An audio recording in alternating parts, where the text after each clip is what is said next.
I'd like to bring the meeting to order for the August 8th, 2023 Board of Supervisors meeting. I apologize for being a few minutes late. At this time, Jerry, I would ask you for the invocation and followed by the Pledge of Allegiance, please. All right. Thank you. Let us pray. Lord, we thank you for this day. We thank you for last night's sleep, this morning early rising. We thank you for our health, strength, activity of our limbs. We thank you for just allowing us to be the land of the living one more time, one more day. Lord, we ask you to continue to give us knowledge, wisdom, understanding. Continue to protect us from hurt, harm, and danger. Yes. Mostly, Lord, bless those that are here tonight. Bless those that had a desire to be here, but for some reason not. Lord, we ask you to continue to bless this board as we continue to make sound and informed decisions to continue Prince Edward County moving in a positive direction. Lord, we ask you to be with the bereaved families this morning, pick them up, put it down. Let them know earth has no sorrows, heaven cannot heal. Heal the sick, wherever they may be, from the crown of their head to the sole of their feet. And Lord, when we come to the end of this old dusty road, we ask you to give us a home somewhere in that kingdom where the streets are paved with gold and there's many, many mansions. Continue to let the words from our mouth and meditation of our hearts always be pleasing in thy sight. This is your servant's prayer in our most holy and precious name. And we all said, Amen. Amen. I pledge allegiance to the flag of the United States of America and to the republic for which it stands, one nation, under God, indivisible, with liberty and justice for all.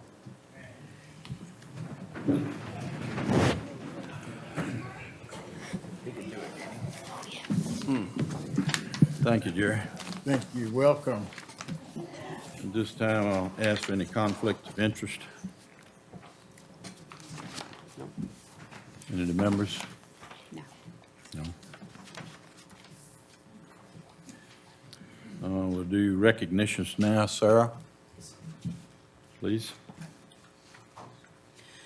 Good evening, Mr. Chairman and members of the board. Recognitions is an opportunity for the Board of Supervisors to recognize achievements in our community with a focus on the accomplishments of students, employees, and our citizen volunteers who serve the County of Prince Edward. And I'm really excited. It's been a while since we've had quite this lineup of recognitions. So we'll get started with our Vaccinate Prince Edward scholarships. Colorado Web. Doug, if you want to come down, and the chairman. Yep.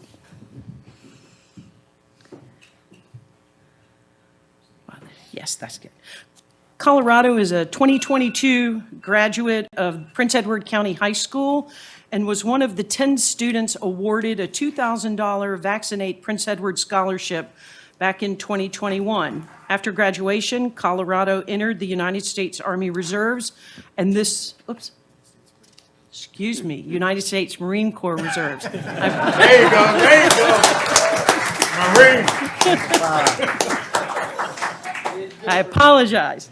And this fall, he will begin attending Longwood University, and we are very proud, the county and the Board of Supervisors, to be able to contribute to his future with the $2,000 scholarship. So I'll let you go over and stand with the chair and his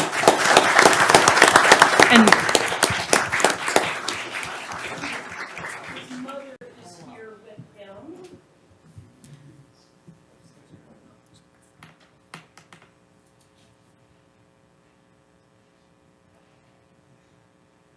And then we'll ask y'all to move back so that we can get the entire board. Yep.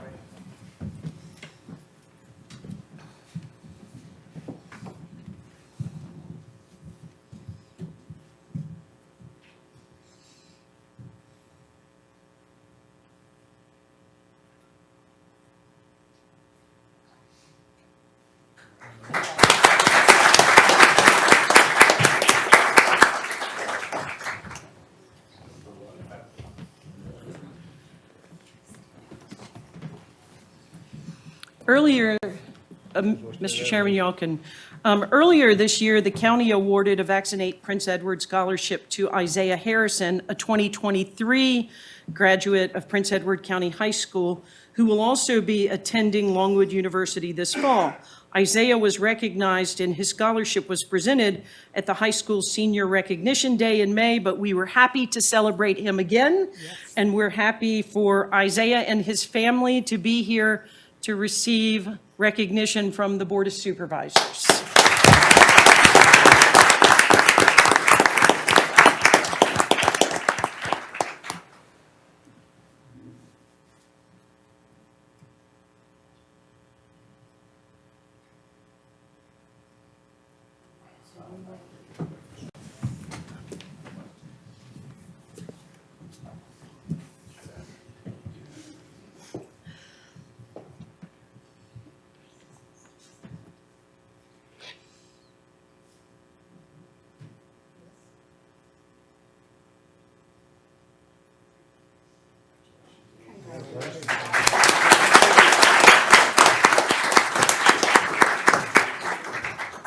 So I believe that is the second and third scholarship that we have presented to the students that were selected. So we'll look forward to that for years to come.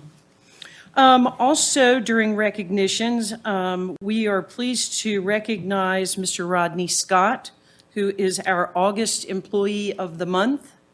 Of note, Rodney is the first employee to be nominated by both an employee and citizens. And so Bob and Linda Timmons had nominated Rodney. Come on up, Rodney. Had nominated him. They had hoped to be here, but found that they were unable to. So I'll take just a moment and read a little bit about what Bob and Linda wrote in their nomination from June. They said, Rodney met us and had everything prepared and waiting for processing our vegetables. Prior to beginning the process, Rodney reviewed the safety and processing procedures, walked us through the steps that would be required, familiarized us with the different equipment and their purpose, and helped us determine the size of the cans we use. After which, we began preparing our vegetables and the canning processing. Rodney is extremely knowledgeable, very thorough, very helpful, and is an example of an employee going far and beyond what one would expect. He is a credit to our county and a blessing to the citizens that utilize our cannery. Please convey our thanks and gratitude to Rodney. He was also nominated by Patty Gulick, who worked with Rodney for 9 of his 24 years with Prince Edward County. Patty also indicated in her nomination that Rodney is an exceptional employee that always displays a professional and courteous manner with the public. His selfless dedication to the cannery's mission makes each patron visit more enjoyable. His integrity, courtesy, and willingness to lead are the reasons why I would nominate Rodney Scott for Employee of the Month. And we are proud that he is the August Employee of the Month for Prince Edward County.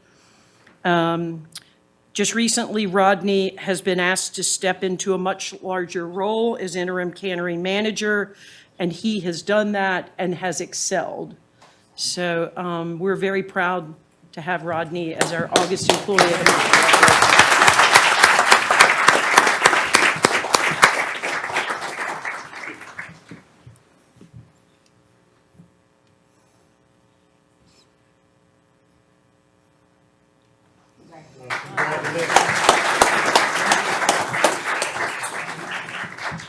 So Patty, please don't sit down.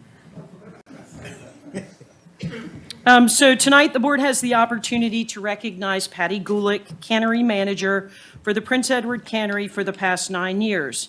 Patty has helped the cannery grow its user base, has coordinated our partnership with Virginia Food Works, the county's commercial user partner, and participated on the team that has managed the recent APHID grants upgrades of the infrastructure for the cannery to include the new boiler and steam pipes. Patty's retirement was effective July 14th, and Rodney stepped in, as we said, and we've had a seamless operation, but we're very proud to recognize Patty for her 9 years of service with Prince Edward County.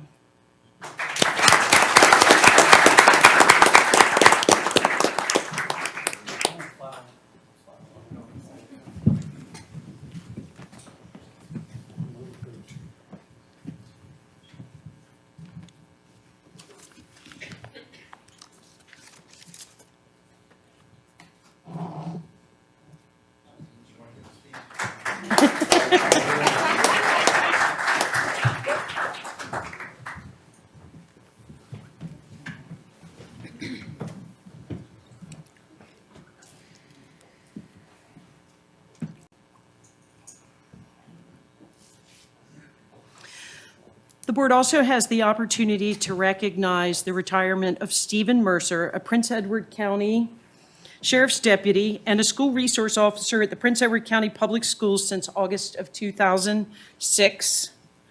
For the past 17 years, Deputy Mercer has helped ensure the safety of Prince Edward County students and has mentored many students along the way. So we congratulate Deputy Mercer on his retirement.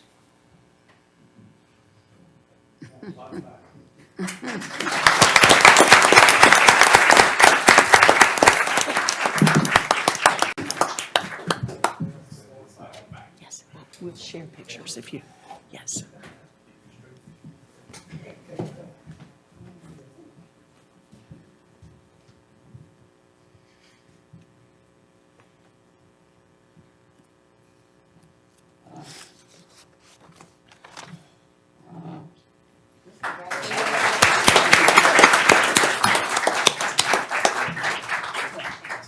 Say something, I'll be very brief. I had about 2 hours worth to say, but I know that.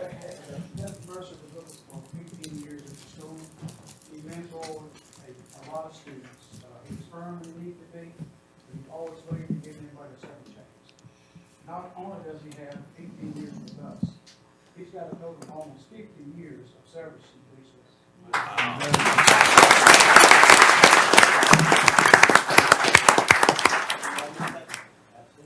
It was a pleasure to serve Prince Edward County, and those kids at school, they were my kids. And it was a pleasure. It wasn't a job, it was an opportunity, and I enjoyed it sacrifice. Thank you.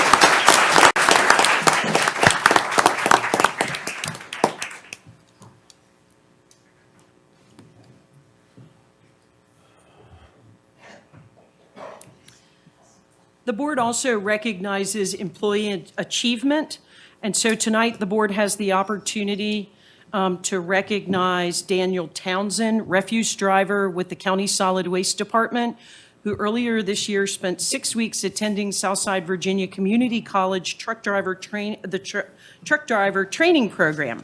He graduated with a 4.0 grade point average and received his Class A CDL with a tanker endorsement. With this training, Daniel is now qualified to operate every commercial vehicle the county owns, and we are proud to recognize him for taking the initiative to increase his technical and professional skills so that he may perform his duties and serve our residents to the best of his ability. So we congratulate Daniel.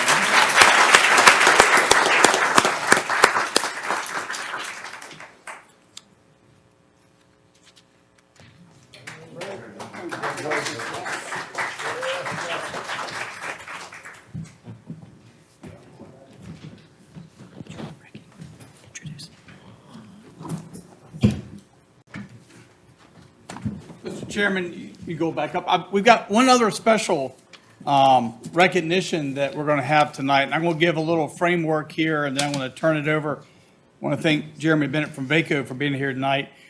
The current Prince Edward County cannery has been in use in the community for canning since 1975 for area residents to make shelf-stable food products for personal consumption.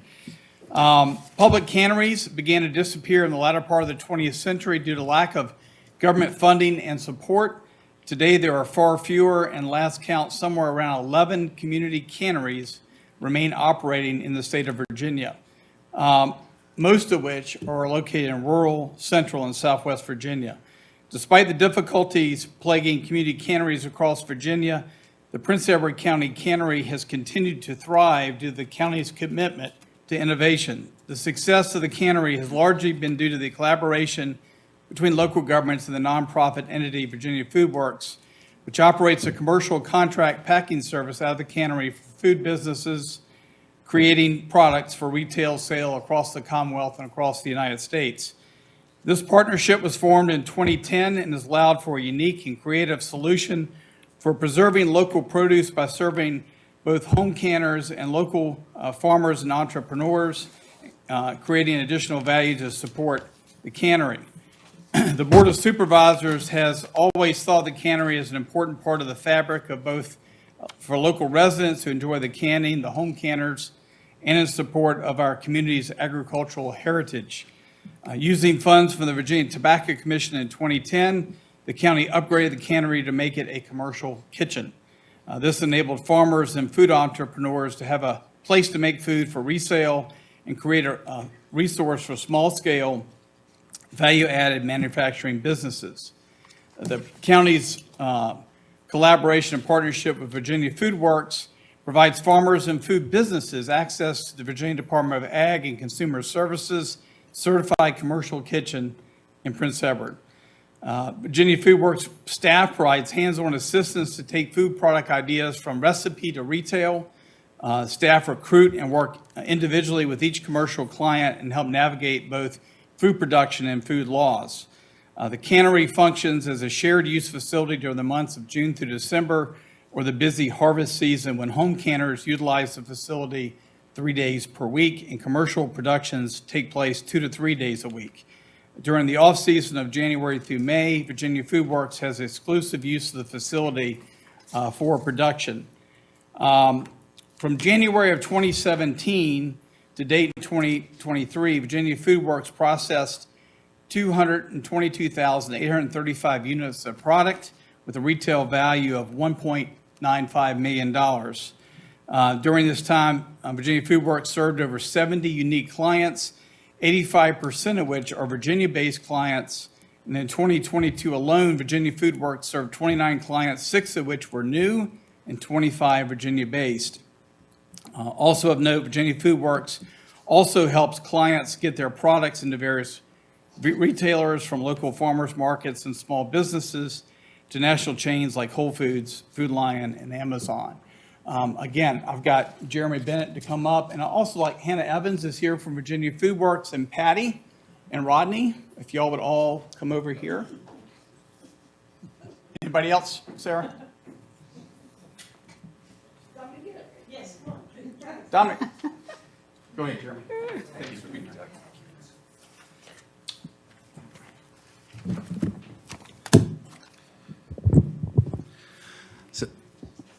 Good evening, Mr. Chair, members of the board, Administrator Stanley, Jeremy Bennett with the Virginia Association of Counties, Director of Intergovernmental Affairs. Always a pleasure to be in lovely Prince Edward County. It is my distinct privilege, as Doug mentioned, to present the VACO Achievement Awards, and I just have a few brief remarks. For the benefit of your constituents who may not be familiar with the Virginia Association of Counties, or VACO, VACO has existed since 1934 to serve and support your efforts as county officials. We support counties in many ways through advocacy at the state and federal level. We also serve counties through our educational programs, member services, and communication efforts. In 2003, we established our Achievement Award program to recognize counties that have adopted innovative approaches to providing public services and identifying programs that could serve as models for other counties to emulate. And today, I am very proud to present Prince Edward County with its first ever Achievement Award. Yeah, definitely. So, as I said, this is our 21st annual awards program. This year, we received 135 entries, and 33 winners were selected from 20 counties. It was truly a competitive process, as less than 25% of entries were selected as winners. I will just share one brief anecdote. During a recent VACO regional meeting at the Milton School, again, thank you, Prince Edward County, for hosting, Administrator Stanley told a colleague of mine that he was going to submit a program for the Achievement Awards. And my colleague asked him why he didn't want to, flood the zone with multiple awards and to have a better chance of winning. And Doug told my colleague that he didn't need to flood the zone because this program was going to win. And Doug was right, obviously. The judges loved your cannery program, and certainly the work of Patty and Rodney and everyone else in the room is definitely a testament to that. So I will skip ahead just to present the award itself, but I will say that you can visit vaco.org. It has a list of all the achievement awards. We will be highlighting Prince Edward County for the rest of the Commonwealth. And again, congratulations on your achievement, and very well done on that.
That was very nice. Congratulations to all of you. Well deserved. We'll move on to public participation now. We got several that have signed up. We've 1, 2, 3, 4. What do you want, 3 minutes, you think? We'll give 3 minutes for each person. As we call your name, please step up to the podium. State your name, where you live, what district you're in, please. First one on the list is Sue Yates. Is Yates? Right here. Yes, ma'am. Step up to the podium, please. State your name and where you live, please.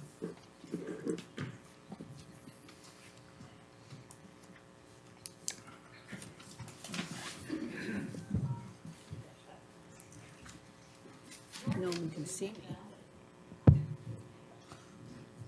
My name is Sue Yates. I'm from Crew, so I'm not in Prince Edward County.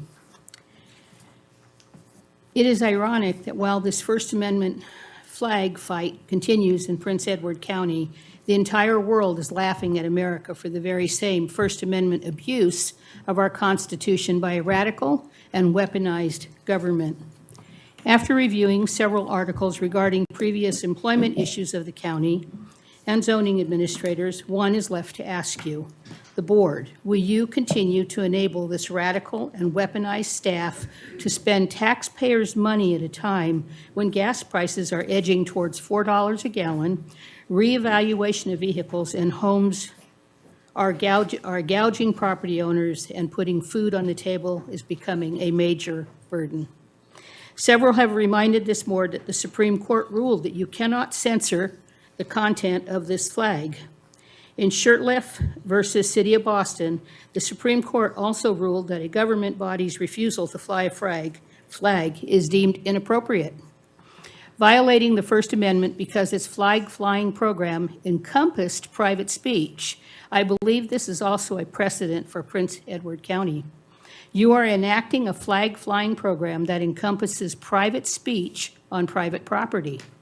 My question to you tonight is, how much is this board willing to let your administration spend to win this First Amendment issue using revenue from citizens who are being squeezed out of the middle class with the increased tax burden of inflation, especially as it relates to re-evaluation of vehicles used to get to work and properties where they can only fly 4 flags?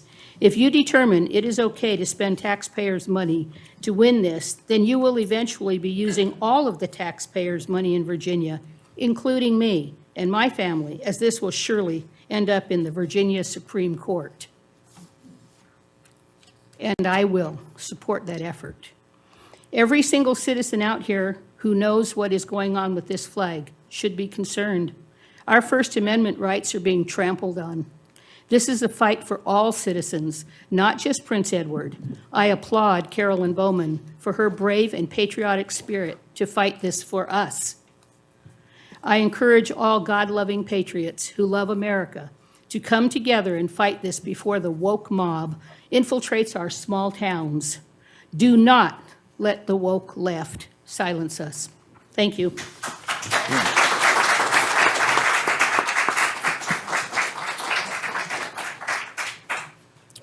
Next, Jesse Yates.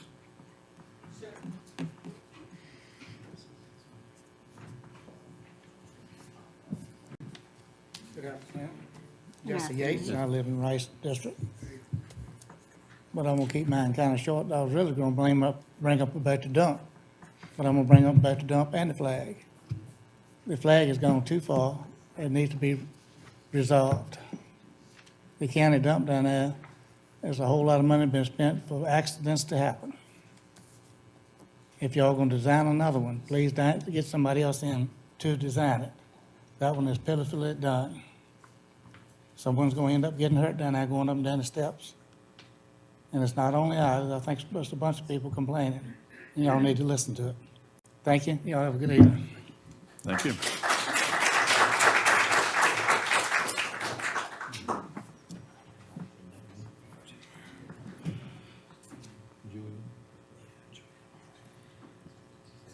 Julia from Lockett District, I cannot read the last name. Ma'am? Thank you, thank you. No, I'm sorry. So I think this evening is going to be an evening of complaints, so I think I'm going to take a moment to thank you. I'm Julia Masurgeon. I live on Monroe Church Road in Rice, Lockett District.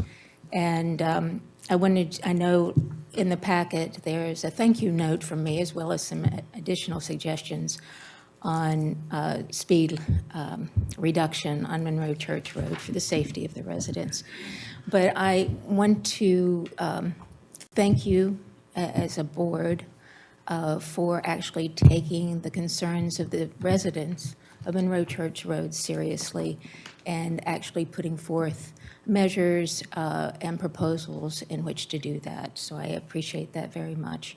And I think Ms. Puckett will be, I think if I'm reading the agenda correctly, will be addressing some of that later. So I look forward to the September public hearing to address that. And since we're all going off script today, I think I'll take a moment to jump ahead. I'm not signed up for the flag either, but I will commend you again for your compromise in this proposed ordinance that you have put together. I think it's reasonable. I think it's a very contentious issue, and lots of people have spoken about it for and against, and I think you've come up with a good compromise, and that is good governance as far as I'm concerned. And after all, the measure of one's patriotism is not in the height of a pole or width of a flag. So again, thank you. Thank you.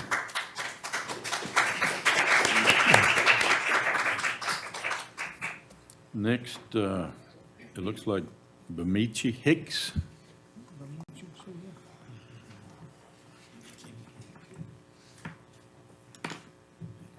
I apologize if I didn't pronounce it right. It's a little hard to read, too. That's right. You're right. Thank you. Good evening, board members, and to all participants. My name is Bimici. The last name is Hicks. I reside in Lockett District, Rice, Virginia. And I'm coming before the board tonight. There's three things I want to speak on, concerns that really my neighborhood, my community, my district, the people are really terrified about. The first one, and I'll start with the school, the tax rate that's being assessed and put on not just my district, but all citizens of Prince Edward County for the new building of the new schools. I'm for that, but however, where are the schematics for this? What is earmarked for the schools? How much of the tax money is going towards the schools? If our real estate taxes are going up, we need to see the plan and what's earmarked for that. Second of all, in my community, there has been a missing person they haven't found yet, Samuel Dabney, George Simmons Sr., who is now deceased, was beaten and burned, and we still don't have closure, or the family don't have closure for those answers for any of that. Sheriff Epps, I was just speaking with him a moment ago. They are working on it, but they dropped the ball, I believe, in the beginning of this. It should have been a crime scene, and it was not done. But anyway, I just worry about public safety and what's being done and what's not being done to protect and serve, which is our police department's job. So that gives me pause, there. And in addition to that, we have issues with drugs in my community. None like ever before. I've been complaining over 15 years, and there's a crack house, I'll just say it just like that, right down the road from where I live, that's been operating for over 15 years. And as a result of that, some of these things I just mentioned, so far as the missing persons, is linked from that. The death of George Simmons, Sr., was linked from that. That gives me pause. So I'm addressing the board tonight and the citizens at large as well. Why are we spending taxpayers' money and getting less? Why are we paying taxes and not being represented as citizens of the county in a way that we feel comfortable? Economic growth here is horrible. Because of the lack of jobs and economical growth, it results to drugs. People will steal, they will kill to get what they want.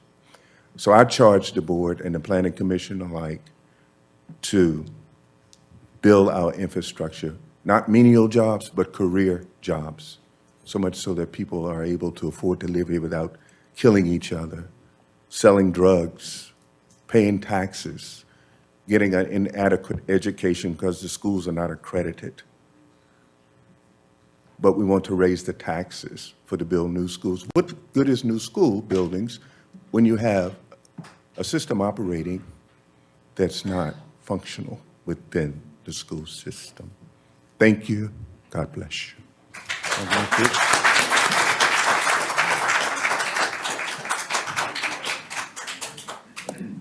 Next, Hilton Lee. Hilton Lee, please.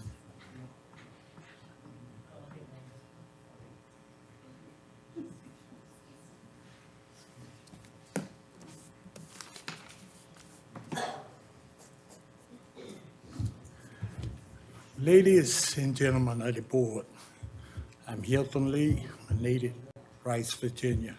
There's some strange things been happening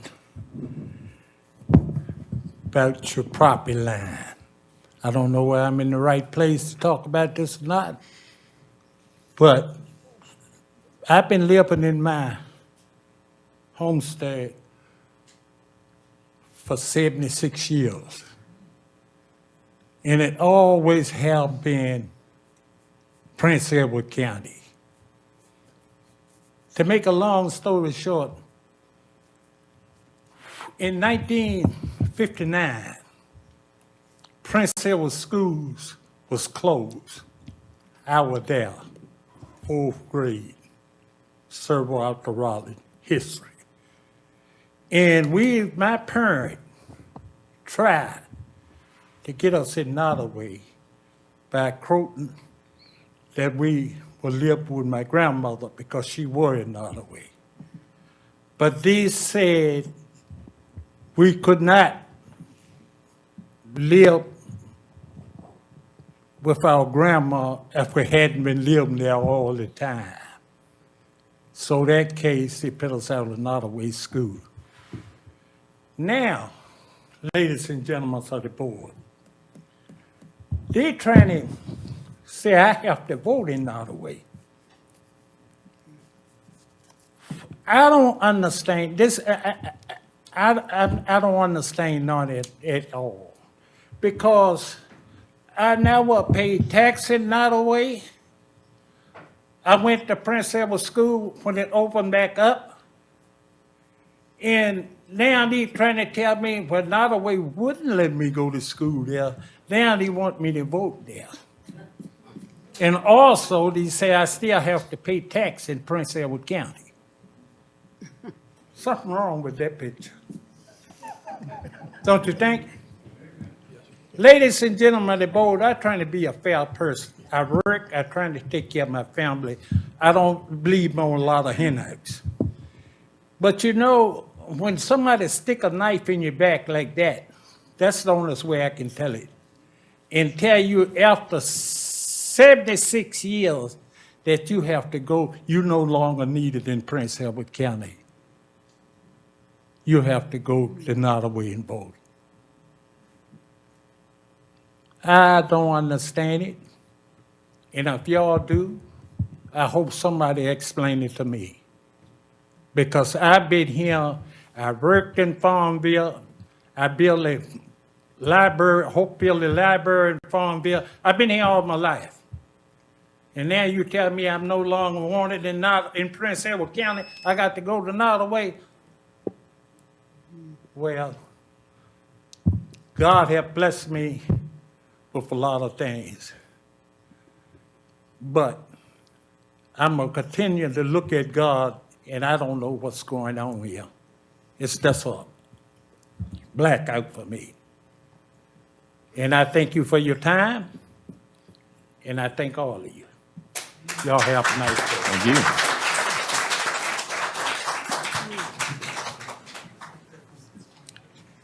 Next, Kenneth Jackson.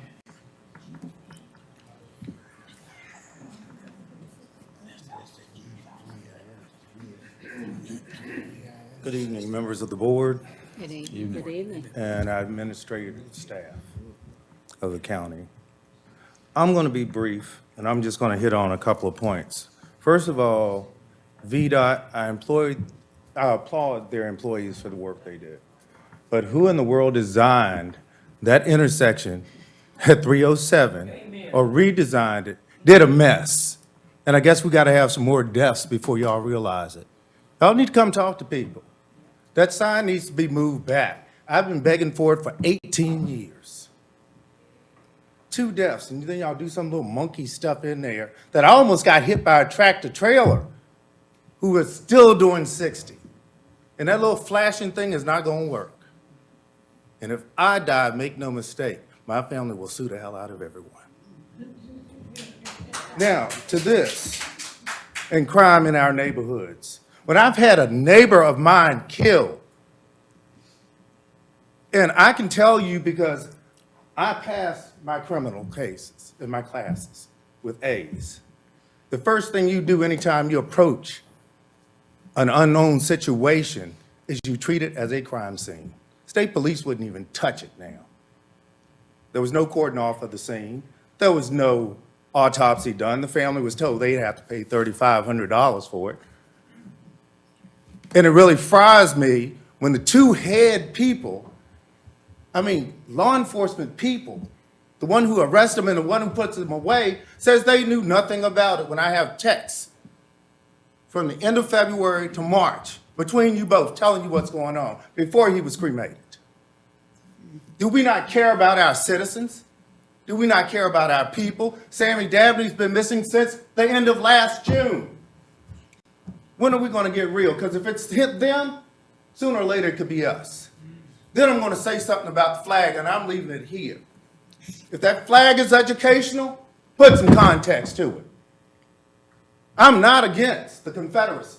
It's a part of our country's history. It's the only time where the United States actually came apart at the seams until now. We're fighting each other. To the board, if you don't think you're going to win, don't keep spending money. Whatever your purpose for that flag is, it's not the right one. Because if you had a purpose, you'd be doing the reenactments. To cut Mr. Bill down, who's a son of the Confederacy? Have we gone that far? Have we really gone that far? I hope, like God will come in here and put us all back together as a county. Because we've fallen apart. It wasn't just COVID that did it. Look at ourselves. We should be loving each other. Any of us could drop dead tomorrow. And yet still we fight over things that don't mean a damn.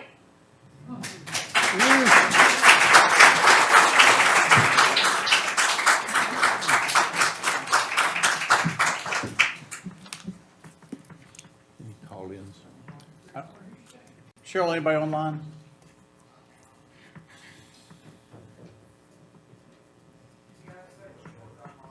Just ask if there's anybody online that wants to speak. Anyone online who'd like to speak? Hello? Anyone online? I go on. All right, let's see.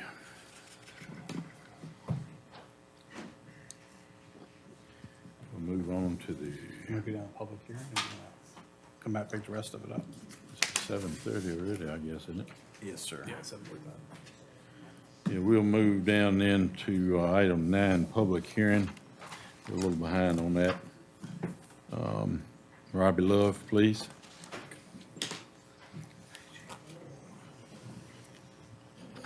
Chairman, members of the board, this public hearing is to consider amendments to the zoning ordinance.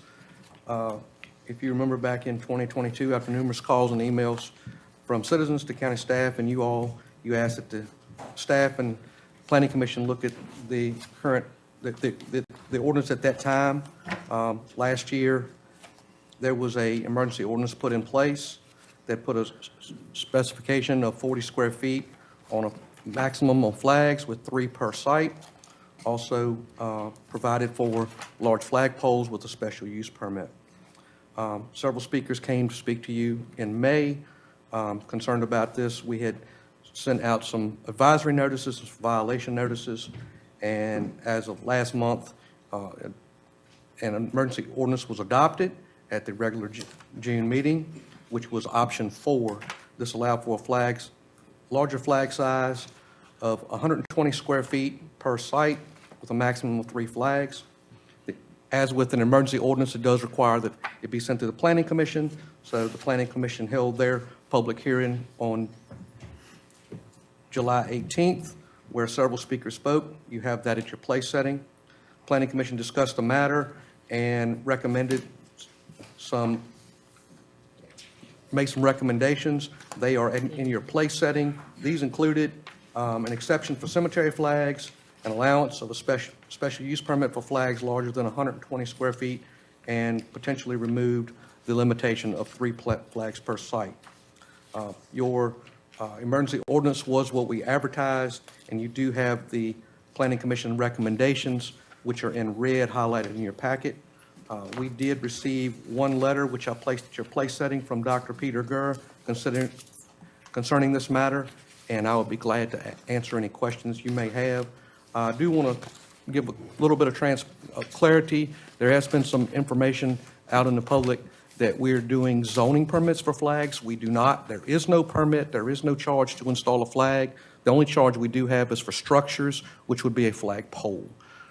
And also, just make sure we cannot exempt a type of flag, whether it be the American flag, the Virginia flag, or the county flag. Our ordinance is content neutral. Thank you, Rob. Any questions? Thank you.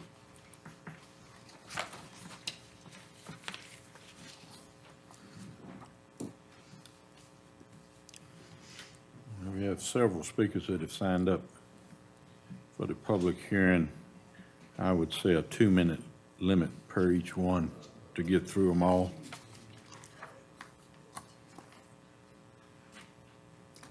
Our first sign-up is Brenda Perrier. Please.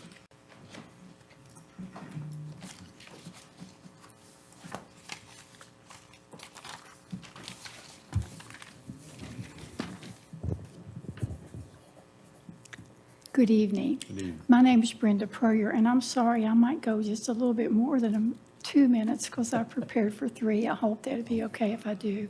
I'll try to condense it. Thank you. I live in District 1, Farmville. The Board of Supervisors is trusted to protect and to help the interests of the public. I ask you tonight, help us understand how the restrictions in this ordinance will benefit the people of Prince Edward County. What's the purpose? And to reconsider your decision, please. When I asked why the restrictions were placed, the response was, we were elected to govern. It's reasonable, it's fair, we need control. And the person also said it offended them and others. I would ask you tonight, why does the county need control? And what's unreasonable about a flag flying on your own personal property? Prince Edward County is not a homeowners association or a subdivision. The flagpole specifications had been approved by the county. The structure was professionally installed. I can't find any mention of a safety issue or other issue that would impact the core interests of the public that would necessitate an ordinance. Nothing I've heard or read in anything has anyone pointed to the structure or the flag being unsafe or breaching any other ordinance. I was referred to the Supreme Court Reed versus Gilbert, Arizona, because the county has decided that flags are signs. In the Reed case, the church met in various places in the community, and they put signs around so people know where to go. And the Supreme Court actually ruled against the town because of the content not being neutral, just like ours is now neutral, we say. The ruling summary stated that before the court considers whether the law is content neutral on its face, and they do that before they turn to the law's justification or purpose. If the Reed case had not met the requirement of content neutral, I conclude that the court would then have turned to the actual content of the ordinance. So what is the value? What's the compelling reason? The heart of the matter is freedom of speech. In the Texas versus Johnson Supreme Court case, Mr. Johnson burned the American flag and Texas sued. The Supreme Court ruled in Mr. Johnson's favor and said his actions could be expressed even at the expense of our national symbol and to the affront of those who have disagreed with him. Just as Kennedy said, so great is our commitment to the process that except in rare cases, we do not pause to express its distaste for the result, perhaps for fear of undermining a valued principle that dictates the decision. That's our Constitution. If burning the flag does not meet this test, it appears that flying a flag wouldn't meet it either, even if we express distaste and we are offended. Please protect our fundamental freedoms and tell us the justification, the benefit of the ordinance to the people, and reconsider your decision. I make these comments with all respect and humility, and I appreciate it. Thank you so much. Thank you.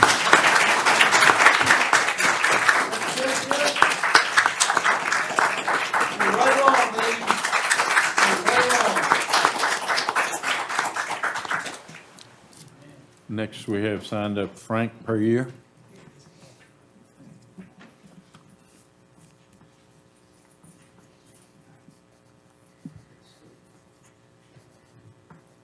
Board members, thank you for allowing us to talk. I'm Frank Perrier, District 1, a Korean War veteran. I don't know how many of you are veterans, but if you are, that flag means so much to you. And you have absolutely no business telling people on their own property what they can do with the American flag. And so I ask you, squash this thing right now. You've got no business telling us what we can do with the American flag. Thank you.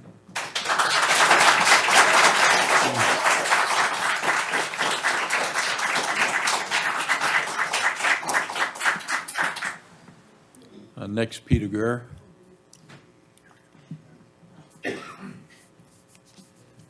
Good evening. I'm Peter Gurr, live in Farmville.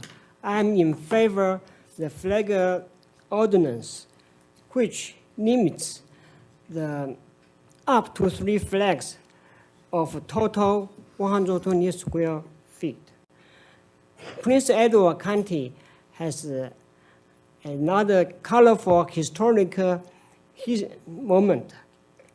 In April 1865, generally retreated from Farmville In April 1951, Barbara John and Rose Jones, at age 16, led the student strike. The Supreme Court ruled the 1984 Brown versus Board of School Board that separation is not equal. And when we honor the American flag, we also need to unite all races, genders, and their religions, so the country can move in correct direction. Thanks. Thank you, Mr. Jerry.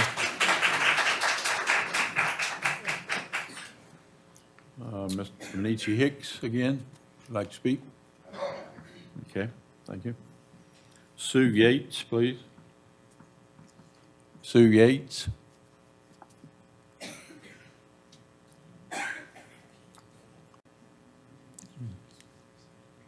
Is Yates here? Tony's checking for it. That's the lady from Peru that spoke earlier. That's the lady from Peru that spoke. Oh, is it? She was from Nottaway, she already spoke. Okay.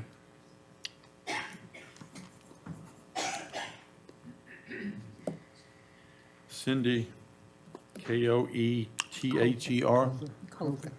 Kocher. Please. Thank you.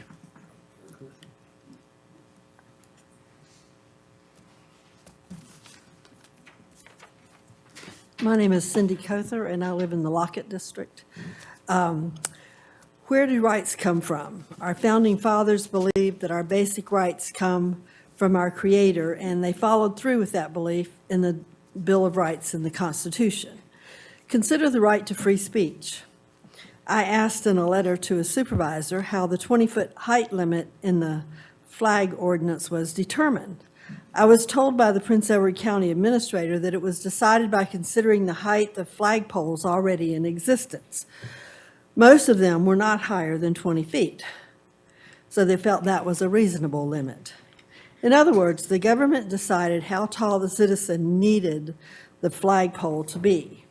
It should not be up to the government to decide how much freedom of speech the citizen needs to have.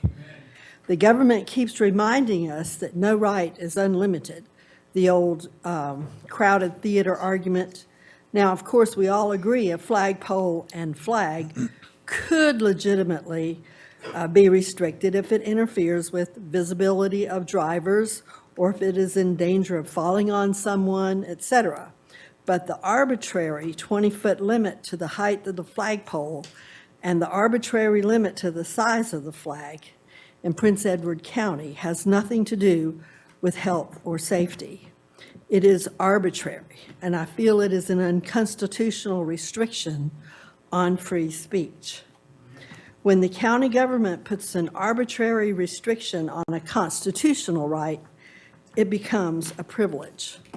Whenever any government agency restricts a citizen's constitutional rights, the citizen has not only a right but a duty to challenge that restriction in court. You have already lost twice in court using taxpayer money to defend your restrictions on our free speech. The citizens do not want more taxpayer money wasted trying to take away our rights.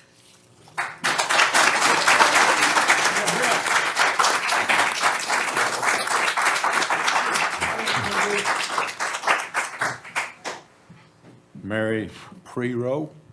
Prevost. Prevost.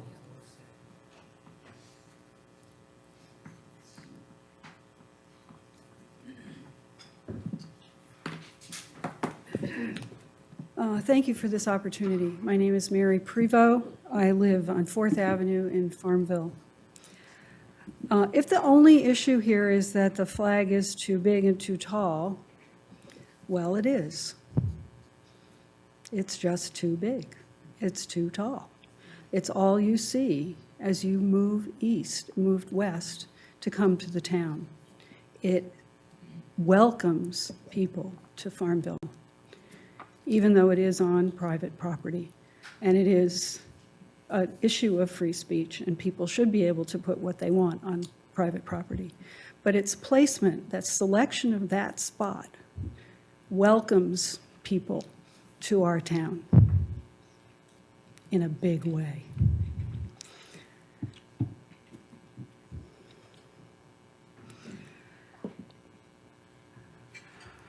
And it makes me sad, very sad. But we probably are on the precipice of a little bit of some commercial expansion. We're getting a new Wawa. How high does the Wawa sign need to be? It's probably a good time to think about height restrictions of signs on private property.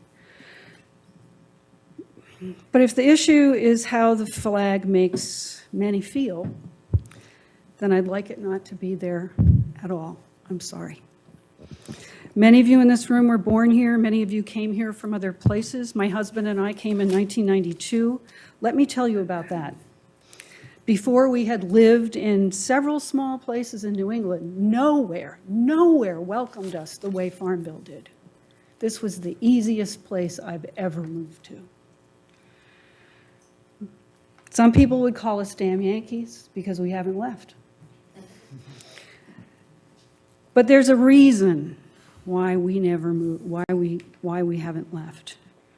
It's because this is my home now. I'm happy here, but that flag makes me sad. It says that I'm not welcome here. It says my family is not welcome here. It says that people who believe in a broad, equitable, inclusive community, which is what I think this town actually is, are not welcome here.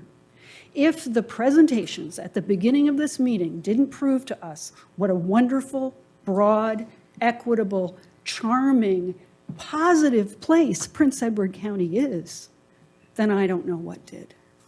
So I thank you for your thought on this restriction. I support you in going forward with it.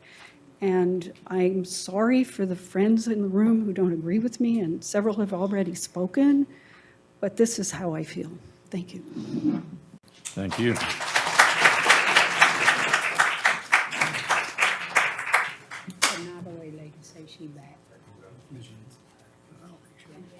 All right. Sherry Smith, please.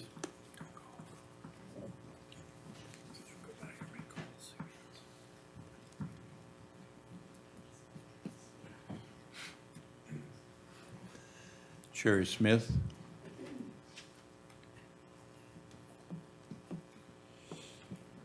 Ms. Smith, you here? No. Ms. Yates is back. Okay, I went past her. I wrote her back in down at the bottom. Thank you, sir. So we don't have Ms. Smith. Let's move on to Tim Dotson, please.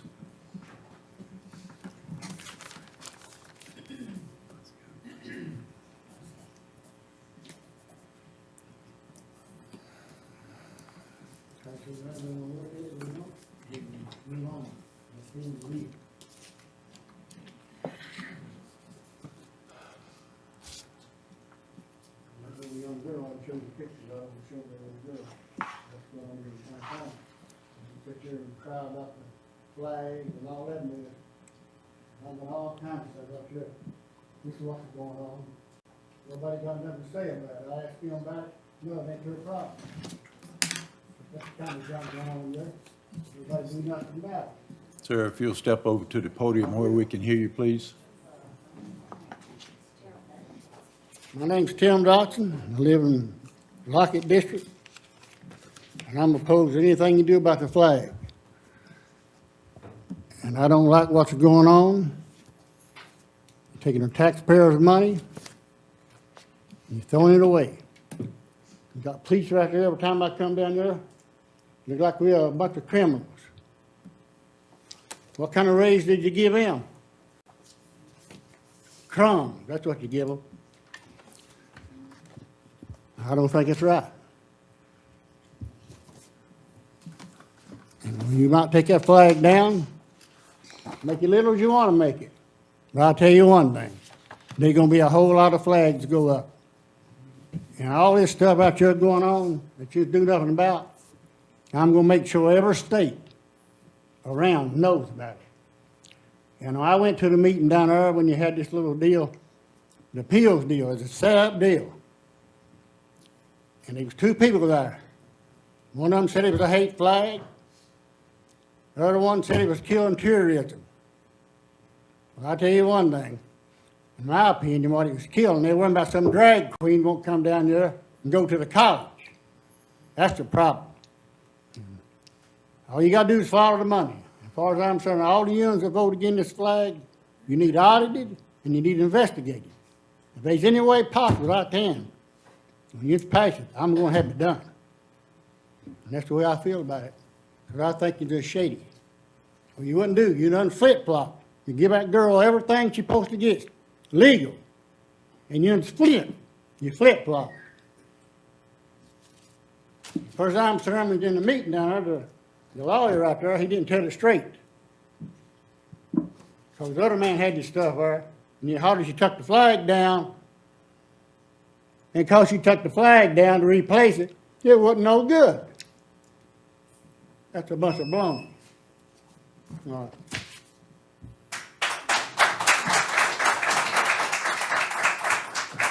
You bad this moment, man. Come on, get some. Huh? Next, Brandon Whitehead, please. Board Chairman, good afternoon. Good afternoon to all the citizens of Prince Edward County. I'm here as a veteran. I see many hats, veteran. I know many veterans that sit in this room. I'm going to ask the question, did y'all ask Ms. Bowman if she would replace the Confederate flag with an American flag? Did we save $200,000 and ask that question before it went too far? Because I asked her that question and she said, you know what, I would have. That makes us look weak as a county because we're fighting over something that doesn't make a difference regardless. I wear an American flag with my combat patch on my right shoulder for the rest of my life. I've been in combat twice. I saw how Mr. Dallas Tinsley was disrespected, a four Purple Heart recipient in this county that's a chief and has done more than anybody in this county has done for our county. Let's be smart about this. Let's fight this a different way. Let's ask questions. I know it's too late now, but if we would have gone to her in the start, I believe Ms. Bowman would have put a beautiful red, white, and blue on that pole, and it would have all been resolved. Thank y'all. Have a great night.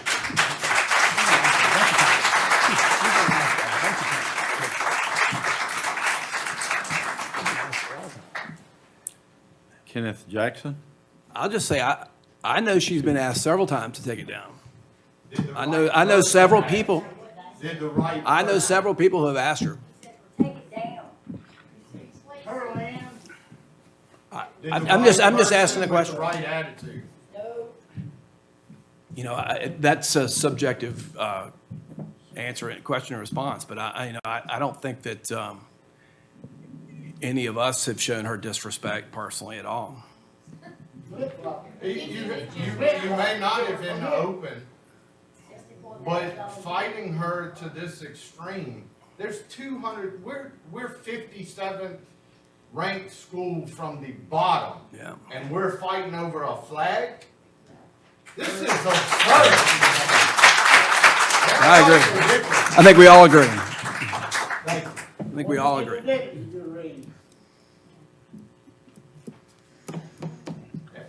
Kenneth Can Jackson, I have please. one more second? And I'm sorry. Somebody brought up that spoke a minute ago, I think it was Mr. Dotson, that the sheriff, I have heard personally, that the sheriff asked for a raise for our county. We have deputies leaving this sheriff's department to go to other counties because we don't pay enough.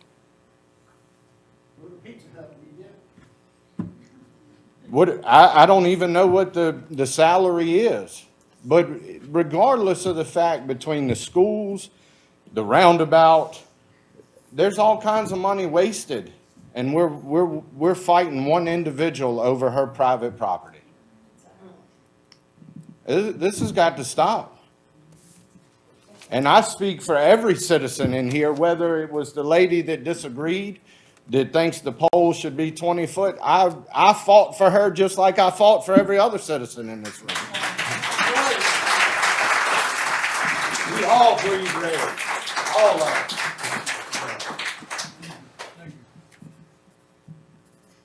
Again, Kenneth Jackson, please.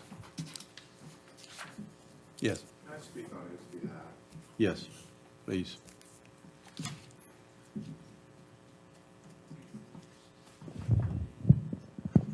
Again, my name is Bimichi Hicks. I reside in Lockett District. And regarding this flag issue, all I'm going to say is this. We saw what happened January the 6th. We better make sure that QAnon and any of its supporters, it doesn't happen in Prince Edward County.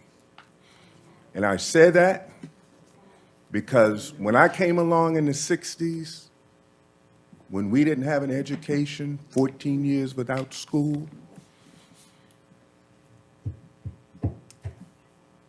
has it really changed in Prince Edward County? I know the Bowmans. I went to school with them. They were poor whites, we were poor blacks, dirt farmers, pulling tobacco, sun up, sun down.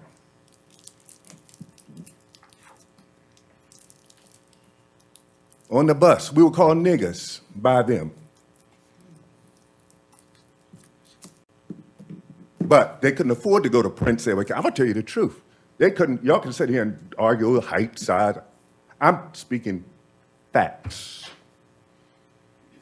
And I'm mad as hell. My mother, my grandfather had to put up his property to sign the petition to say separate but equal, to get schools built for us. While Prince Edward County had a meeting and went and took their money out of the bank for Prince Edward County for the build of the Prince Edward Academy. Private meetings, basement of churches. Oh, I know the history here. We better make sure that flag doesn't represent a movement in this county and beyond. Thank you.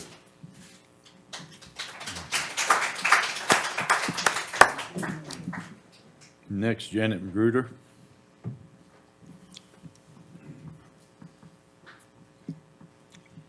At this time, I will ask that no profanity be used during this meeting. It is in our I'm sorry. I said I'm asking that there be no profanity used from here on in this meeting, please. Thank you.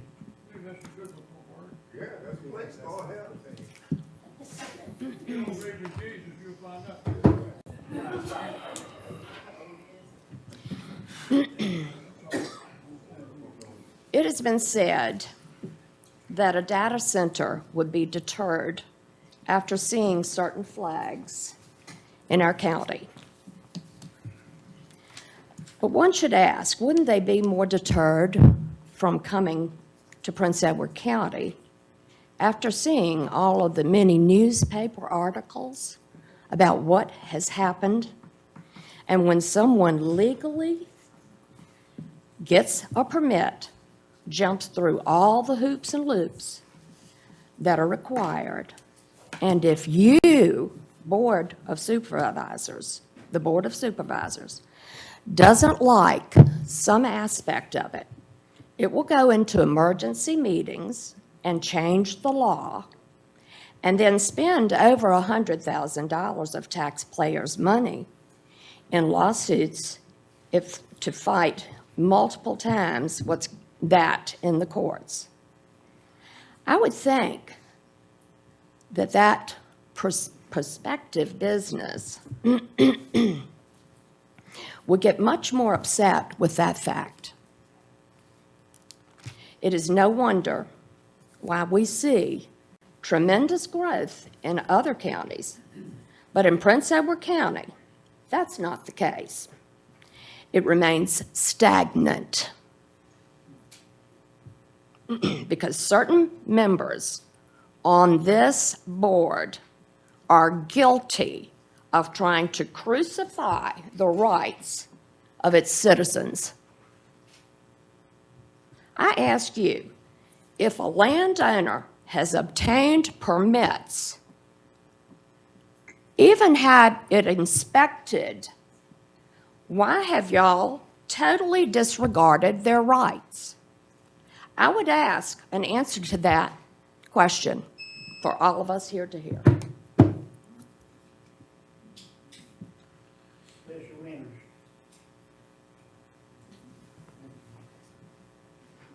Could any one of y'all answer that question for me or for the rest of us? Any of y'all? Mr. Chairman, given that we're in litigation on that matter, I would not advise. We're not advised to say anything on that matter? We're not. Right. Does this sound fair?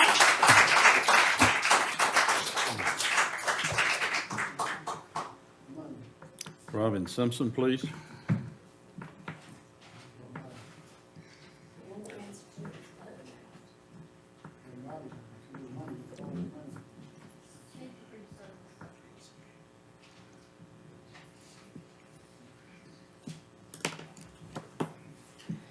My name's Robin Simpson. I'm in the Prospect District. David Emmert is my representative. Thank you.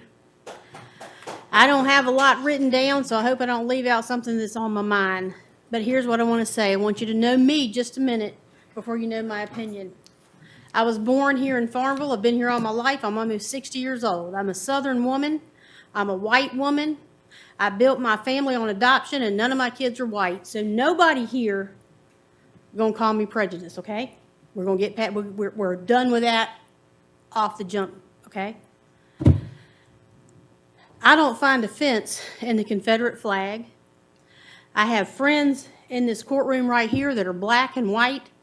I have Christian brothers and sisters here that are black and white.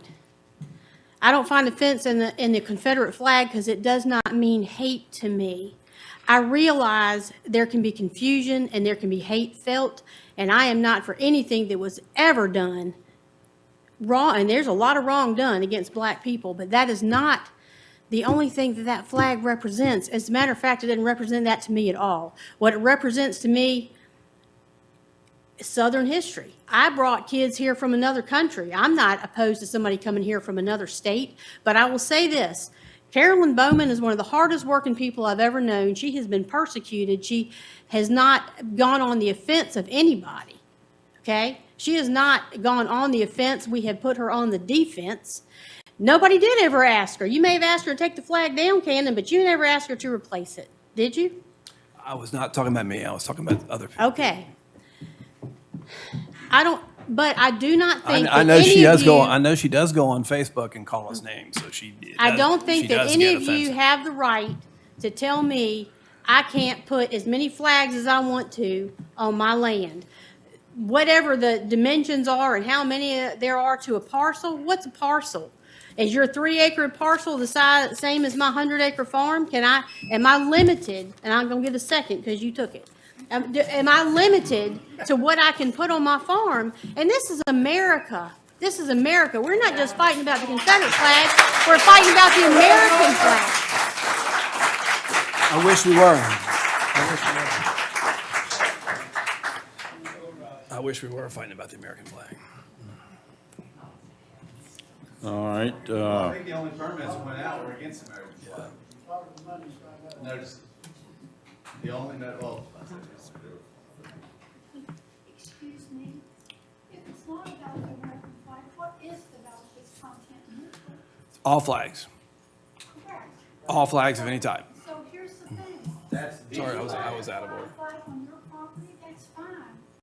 And if you want a flag, a Nazi flag, it would hurt me, but I would defend your right to fly it. That's what this is about.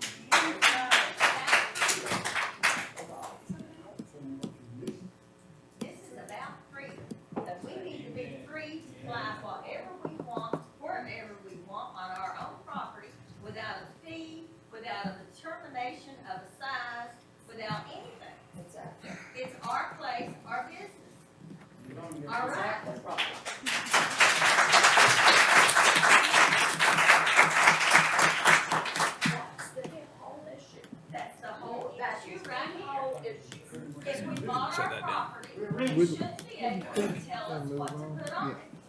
Huh?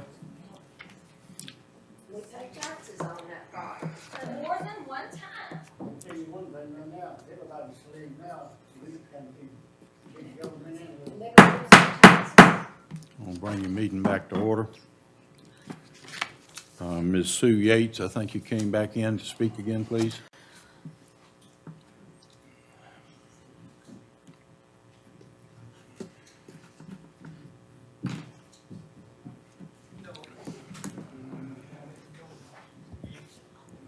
I wish y'all would come over to Nottaway County and see what we go through. At least you guys speak your mind. And I'm glad that these people are letting you speak your mind. However,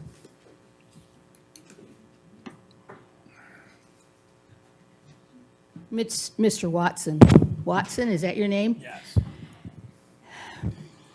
I think you were incredulously rude to Mrs. Bowman at this meeting by some of your responses. Tonight? Yeah. So just, there's an arrogance about you that isn't needed here. No. Excuse me, ma'am. First of all, you're not a Prince Edward County resident. You are not going to sanction our board members. You can speak on your behalf, but we're not going to tolerate that. I didn't sanction your board Well, member. you're not going to direct any direct comments to him. Do you want me to leave? Because that'll lead to a First Amendment lawsuit. You can leave anytime you want to. Let's make sure I stay. So, and I will stay as well. Good. This talk of the flag, this is a First Amendment right issue. That's what it's all about, guys. And I don't know, I'm old. Looks like there's a bunch of other old people out here today. We all have a lot of white hair that I see. And what we're talking about is our Constitution. And that cannot be fought. We need to stand up for our Constitution. And we don't all need to have our feelings hurt all the time. There's no place for it in adulthood, let alone as an American citizen.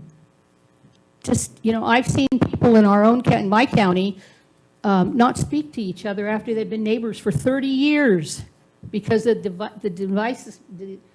divisiveness in our nation right now. We need to stop. We need to take a deep breath, and we need to treat one another with kindness and respect for nothing more than being a human being. I don't come from the South. I come from the West. And so this is all very new to me at this level. It's very different. And I'm going to run out of time, so I can't say what I want to say. I have more notes. Thank you.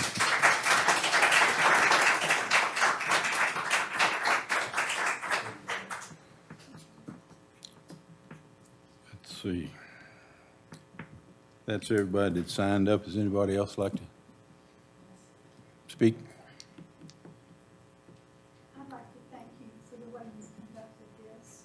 Thank you, ma'am. Allow people their feelings, their thoughts, and their ideas. I appreciate that. That's what America's about. If we did unto others as we would have them to do unto us, and that's what you did. What a world, what would this world be? It'd be a whole lot better. And I thank you. Thank you, ma'am.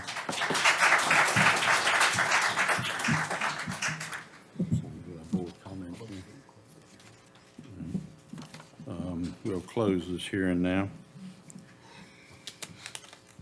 We'll get back to our agenda.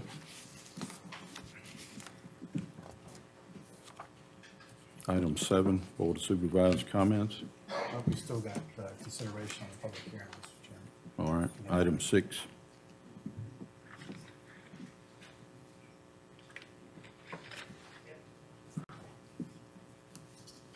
We've already done that one, haven't we? We still got one.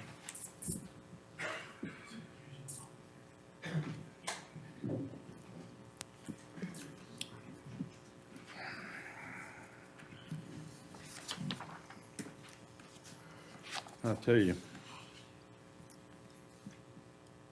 we got things we go by.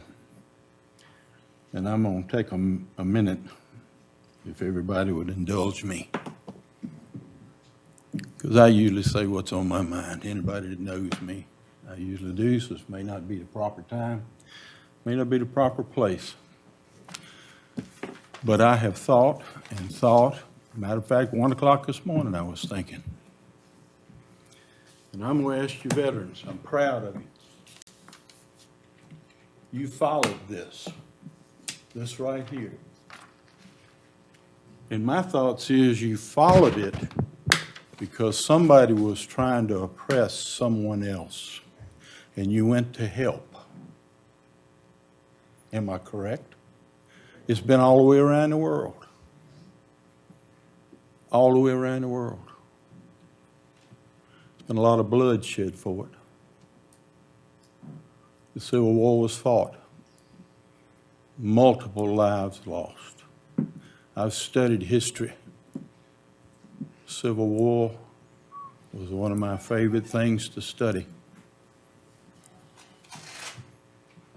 Petersburg, 4 bodies deep on the field of battle, still coming. Still coming. It was pushed back, crossed High Bridge. We're on the road to reuniting this nation. Finally at Pamplin, it was settled and moved to Appomattox for the final skirmish, the end of the Civil War. I understand the federal troops respected the Southern troops. They lined up, saluted them as they headed home. In my opinion, and I guess everybody's got one, my opinion is the Civil War was settled in 1865 and everybody went home. And we're all citizens of the United States of America. We're all in this boat together. And I, for one, am as proud of this as anybody could be. And I would like to see this flag flown everywhere. The dilemma that we have been set upon here is when someone pushes the issue a little bit. That does offend, that does hurt. And it doesn't matter what is county or in churches, workplace. If everybody does the right thing up front, everybody will say, thank you, congratulations, pat them on the back, I'm proud of you. And to me, that's the end goal at the end of the day. I don't want anybody to be oppressed, hurt, pushed aside, ignored. That's not why we're here on this earth. And I, for one, am thankful for everything I have, my family, my children, my grandchildren. The Lord has blessed me more than anybody that I know of. And I thank you for your time, but I hope you will take my comments home and think about what I've said here. We're all together here. We're just trying to get everything as smooth and nice, not to hurt this one, not to hurt this one, not to push this one. That's not what we're here for. And I thank you for your time. We'll move on now. Doug, you have to remind me, I've lost my place here. We still need to consider the item, Mr. Chair. All right, item A of this public hearing, Robert Lowe brought up with us. Comments from the board, please. You call them in order. I want to make one comment about it, that I think the exemption for the cemeteries is a fine thing. Any other comments about it? Considerations? Well, I don't mind getting us started, and I'll kind of lump in my general comments. First of all, thank you all for coming. For the folks who were recognized, thank you for being here. We appreciate your accomplishments. We recognize you and the employees of the county who were recognized tonight. We thank you for your service. We have a full room for the third time this summer. And unfortunately, most people don't get involved in government when everything's going great and they're happy. I don't think, unless someone was getting an award tonight, you're probably not here because you're happy with the way things are. So a full room kind of says something to us. I am concerned about the 120 square foot limitation because it is arbitrary. We may have derived it from other flags in the community, but at the end of the day, we've pulled it out of thin air, and ultimately we don't have any ground to stand on. I'm afraid that this is exposing the county's position, the lawsuits, and because it is arbitrary, and I think it is a severe overstepping of our authority. We keep referencing our beautiful American flag back here in a very artistic fashion, but we need to remember that that flag represents the Constitution of the United States. Most importantly, the Bill of Rights. And forefront in our founding fathers' minds was the First Amendment. That's why they made it number one, was to protect free speech. I think ultimately the heart of this legislation, which you can take into account the spirit of the law. This law was originally enacted in response to one particular flag, and it's gotten public attention because there were unforeseen consequences that included accidentally stepping on the American flag. But this was an ordinance meant to silence what in some people's eyes is offensive speech. But the First Amendment protects all speech, not just speech that is nice and loving, as I wish it all was, but it protects uncouth, disrespectful, and downright offensive speech. And because of that, I cannot support this ordinance nor any other ordinance that tramples on the rights of the American people.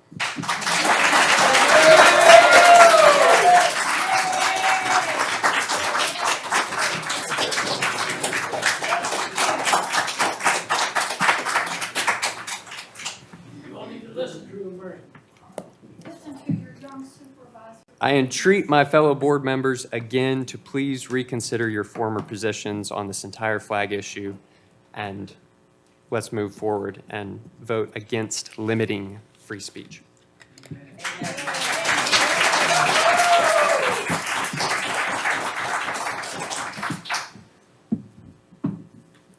Any other comments?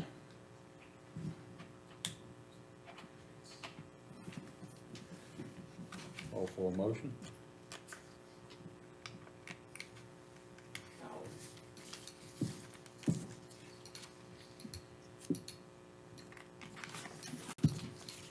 I move that we continue with Prince Edward County's plan for the size of the flag and the height of the flag. Second. Can you incorporate the limit of the cemetery?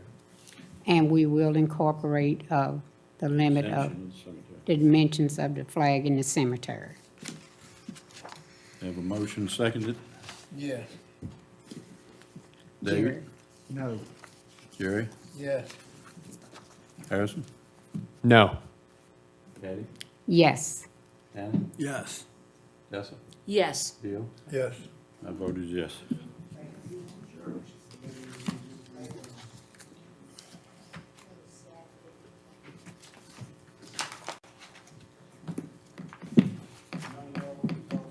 All right, we'll move right along.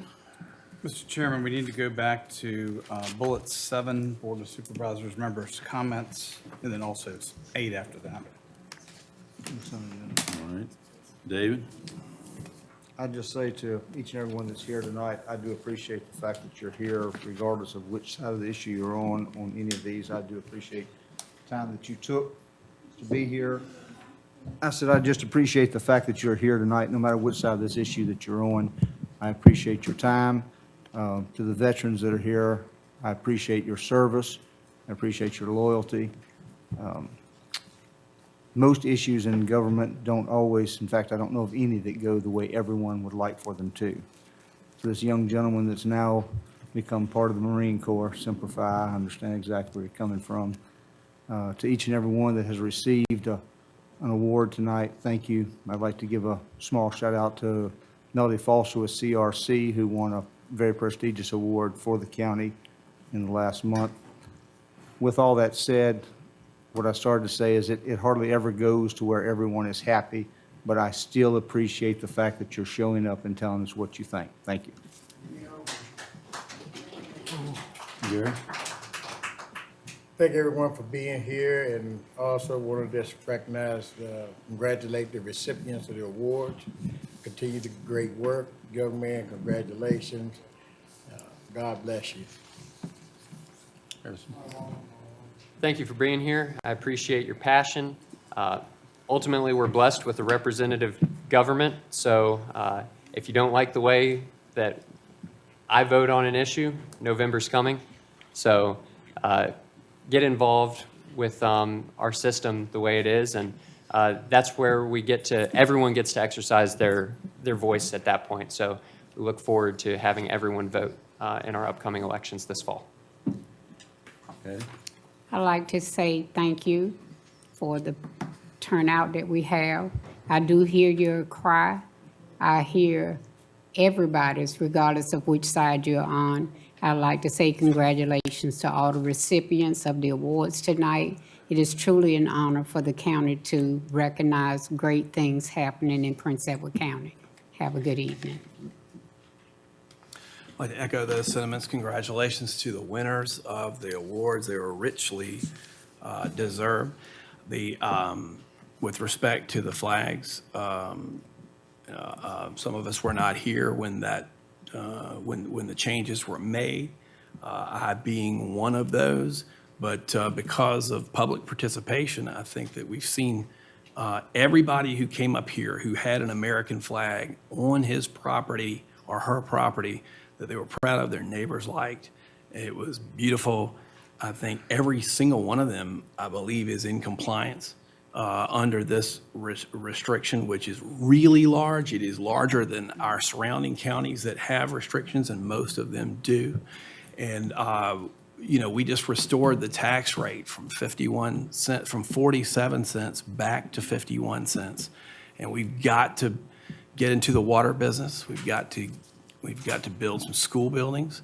And the way we're going to do it is to put our best foot forward and attract some good career jobs that we think we've got some really good assets that can make this stuff work and make it to where we don't have to continue to make meaningful tax increases. And I think there's evidence that by minimizing the size of someone's, I've lived in 4 different houses. I don't think I've ever had a crossword with one neighbor I've ever had. And I live in town where I have people all around me. I think most of us are very neighborly. And, when somebody tries not to be neighborly, this is a little bit of a curb on it. And that's why that I voted for it. Good evening, everyone. I would like to thank everyone for coming. I want to remind you that school has started in Prince Edward County. I know surrounding Charlotte County. Please be cautious out there. Look out for our students, for our educators. And I would like to take this opportunity to officially thank Miss Patty Cooper Jones. She had Friday's night out. She had people from the community. It was a wonderful event. I'm sure people were there with differing views, but they were there supporting Patty. We enjoyed it, and we need to come together as a district, as a community, as a county. Patty, thank you so much. It was well enjoyed. Appreciate that. Thank you. I'd like to say that was a great party we had. I enjoyed it. Thank you, Had a sir. good time. As far as anything else, y'all put the words in my mouth like you've been doing. Thank you. Glad to see everyone here tonight. Always glad to have a good turnout. And we listen to what you say and try to absorb it. and come to a good conclusion. I hope to see you back again. Thank you Why didn't you again. put this to the people? Let the people vote on this and referendum from November. Why? Why did you make a decision to dictate the fight? That is a communist thing. You know, that's a very communist thing. I served my country, and I'm telling you, as a veteran, with everybody else here, with that man there, I've seen oppression. And this is where it is right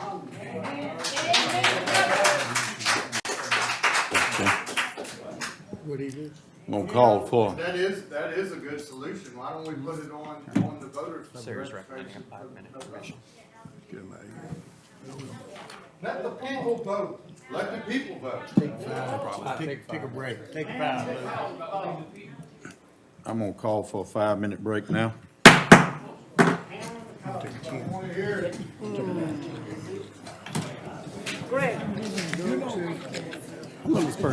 Yes, ma'am.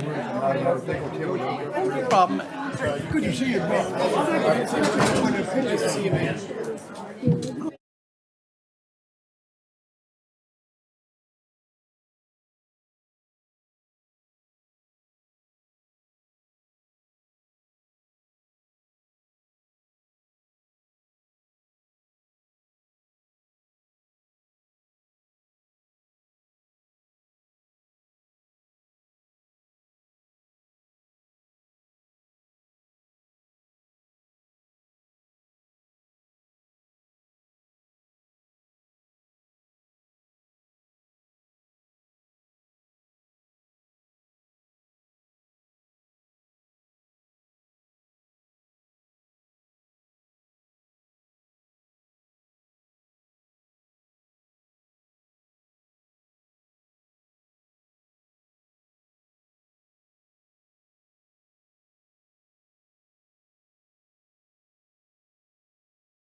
Mr. Booker.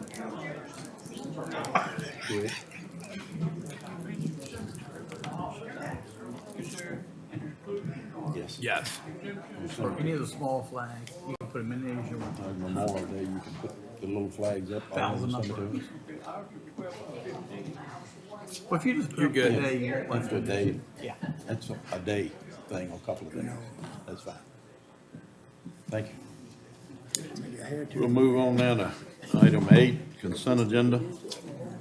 Everybody had time to look over it. Any comments, changes need to be made?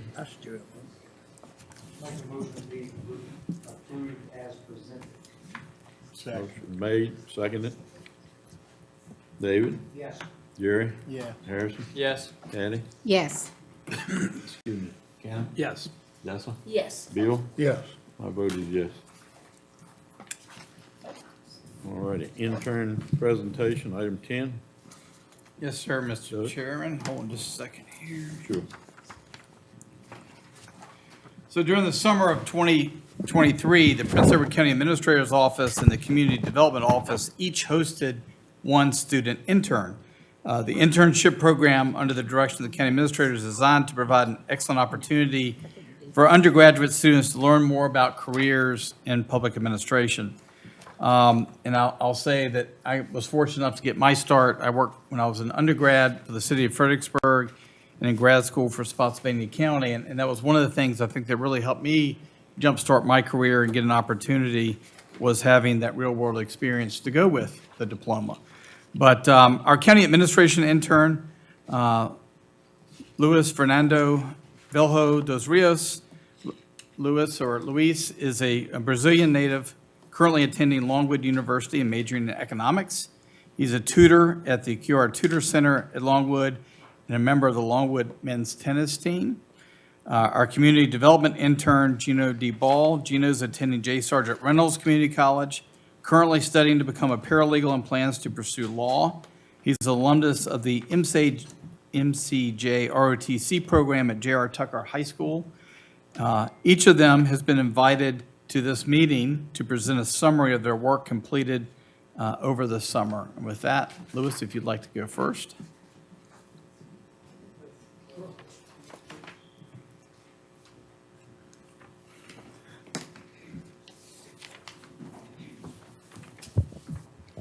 Good evening, Mr. Chairman and all members of the Board of Supervisors. As Mr. County Administrator said, I'm Louis. I'm an economics student at Longwood University and member of Longwood tennis team.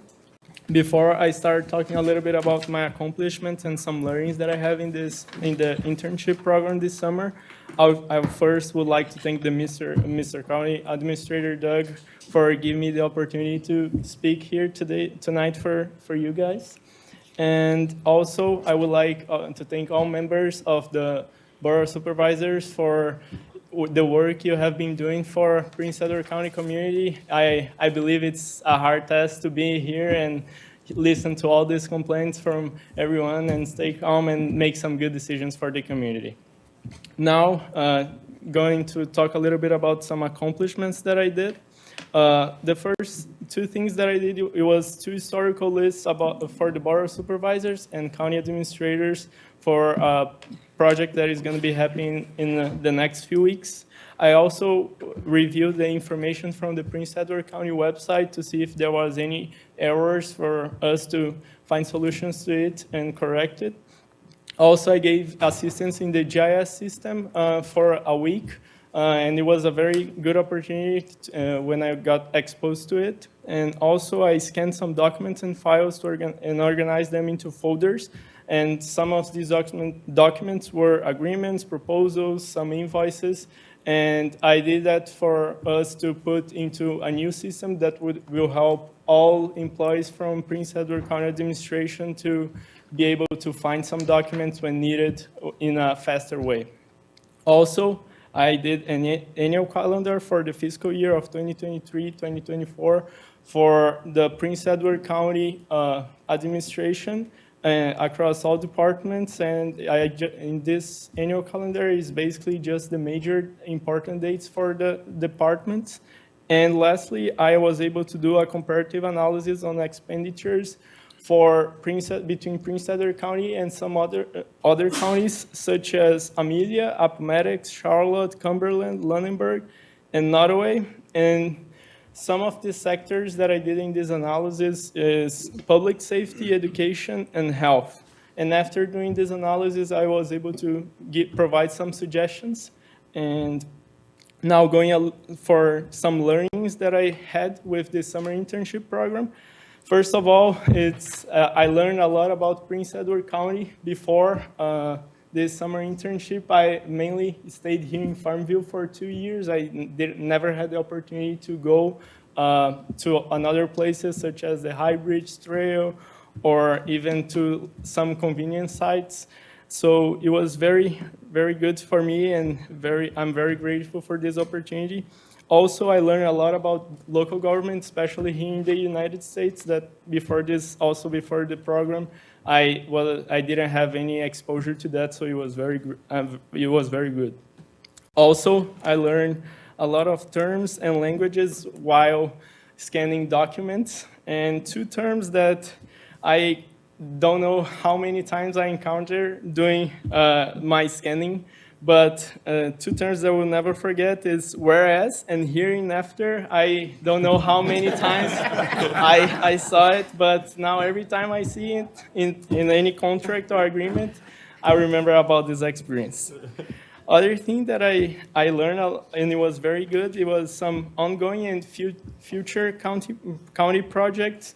And I learned what is like the purpose and also what is the idea behind the scenes for each project. And it was very interesting to see that. And lastly, I had the opportunity to go with the county administrator, Doug, to some of his meetings, and I got exposed to a lot of different subjects. And just for you all to have an idea, I got exposed to engineering, architecture, fundraising, and even penitentiary systems. So it was a lot of different subjects that I was not exposed before this program.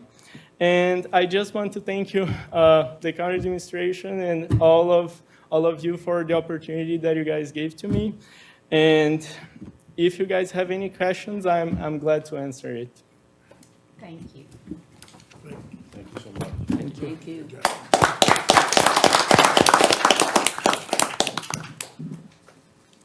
Gina?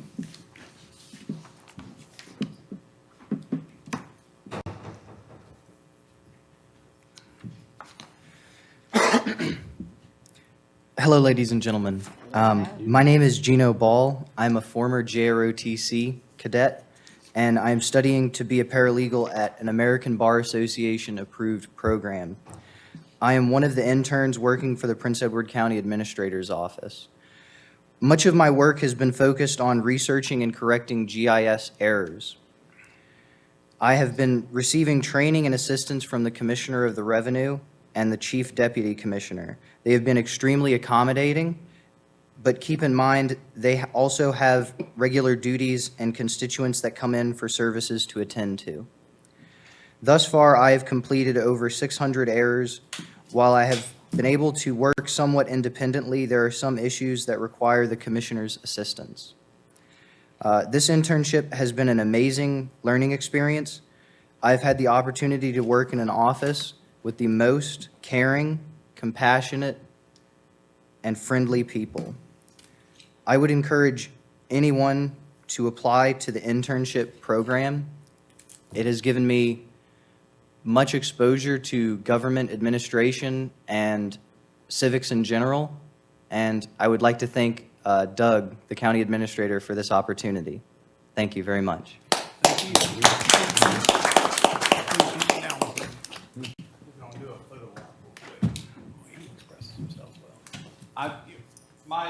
My background is in undergraduate geography, and nothing has pained me more than not being able to get our GIS system up, the graphic interface system that shows all the parcels in the county. And I know our realtors in the community would love for us to be able to get it out. And part of what Gino is helping us do is helping us to get there.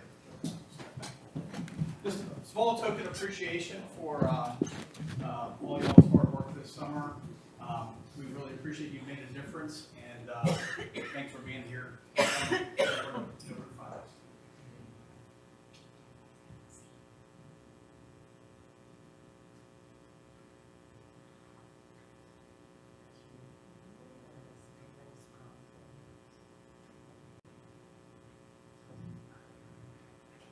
Thank you, fellas.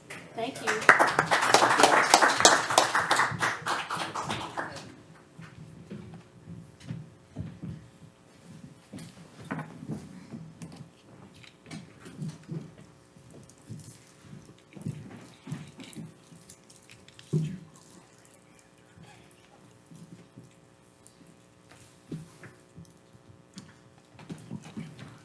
All right, next is item 11, Highway Matters. Sarah, I think you stepping in. So Mr. Frederick will not be in attendance this evening, so first thing, I'm happy to take any maintenance issues that you need me to report to him, if there are any. Oh, yes. 5 Forks Road, where they're cutting timber next to Jack Davis's residence. Yes, sir. They have drugged the trailers in the ditch. The whole culvert's full. The water's just running out in the road. So they need to pull the ditches? Yes. Or And get fix with the, culvert. okay. And if they get a chance, they really need to mow the sides of that road and trim the trees back. The trucks are actually trimming the trees now. It's bad. Thank you.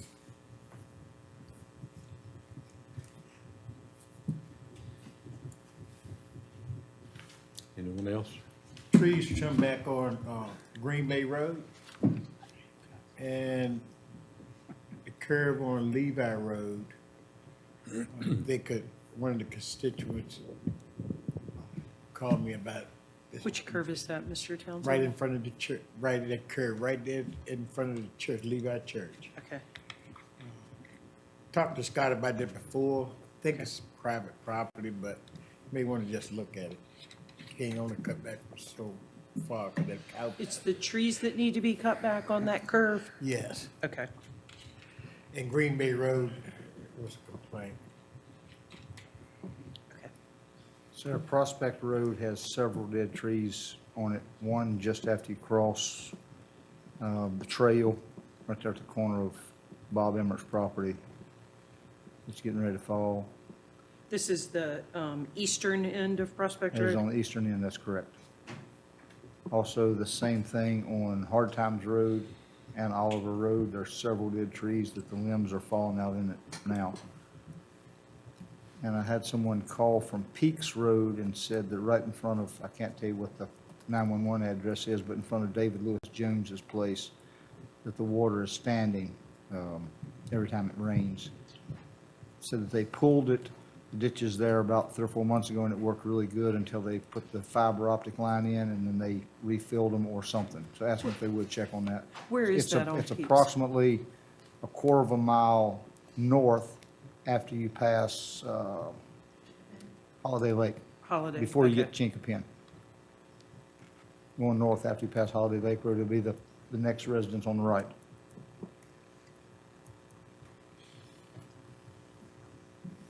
Sir, another little memorandum you may send out to all of the volunteer fire departments. We learned a major lesson at 1 o'clock in the morning Saturday, when you stick a chainsaw in a tree that has a yellow jacket's nest in it. Oh, my goodness. Never had that happen before. But I will pay attention next time, I promise you. Is there a way you can tell? I'll make sure that Kick it in the run. Mr. Pyle shares that at the next Fire Association meeting. Or maybe somebody from Darlington Heights Fire will be there to share that. Ma'am, he still Scott to give me a call about Monroe Church Road. Monroe Church, yes, Kind sir. of update on what's going to be going on. Okay.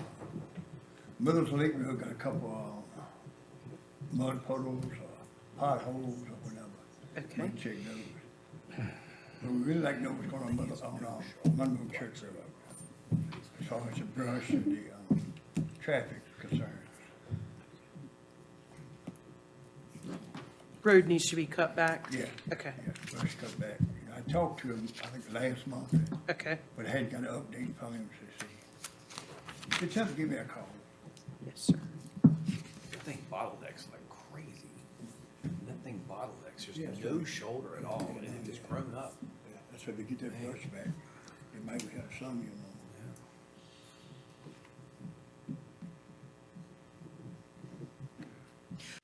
So on the topic of Monroe Church Road, at the July board meeting, the board discussed with VDOT resident engineer Scott Frederick the reduction in the speed limit on Monroe Church Road, which is State Route 640. Mr. Frederick also had indicated that the board could make a request, if it so desired, to VDOT for through truck restrictions on the road. So when we looked into this, Section 46.2-809 of the Code of Virginia, which addresses the regulation of truck traffic on primary and secondary highways, the Commonwealth Transportation Board or its designee, in response to a formal request by a local governing body after such body has held a public hearing. And we've attached a copy of that code section. Also, for the board's information, staff has attached a copy of Chapter 58 of the Virginia Administrative Code, Chapter 580 of the Virginia Administrative Code, which provides the guidelines by which VDOT will consider requests for restricting through trucks on secondary roads. And so should the board wish to pursue through truck restrictions on Monroe Church Road, a public hearing would be required prior to making that request to VDOT. So we've provided a sample motion at the bottom of the page if you wish to pursue the through truck restrictions so that the board can, the staff can draft a public notice for a public hearing. I move that the Board of Supervisors authorize a public hearing for its September 12, 23 meeting pursuant to Section 46.2-809 of the Code of Virginia prior to considering making a request to VDOT for through truck restrictions on State Route 640 Monroe Church Road. Motion made. Have a second? A second. We have a second. David? Yes. Jerry? Yes. Harrison? Yes. Patty? Yes. Cannon? Yes. Dessa? Yes. Bill? Yes. And my vote is yes. That is for the, just for the. Just public hearing. Public hearing. Public hearing. Yes, sir. Yes. All right, move on to our events. Item 12, event permits. Sarah, Yes, sir. I guess that makes Young Farmers Truck and Tractor Pull. Yes, sir. There are two event permits for the board's consideration. The Appomattox Young Farmers are doing their annual truck and tractor pull, tentatively scheduled for September 2nd at the 5 County Fairgrounds. Also, the 5 County Fair Association is requesting to hold the 2023 5 County Fair at the fairgrounds from September 26th through the 30th, and those applications are available for your review. And staff recommends approval. Those are annual events that have caused no complications. The sheriff's in the room, so if he's aware of any. Second. Motion made and seconded. That's for both events. Bill? Yes. Dessa? Yes. Cannon? Yes. Patty? Yes. Harrison? Yes. Jerry? Yes. David? Yes. My vote is yes.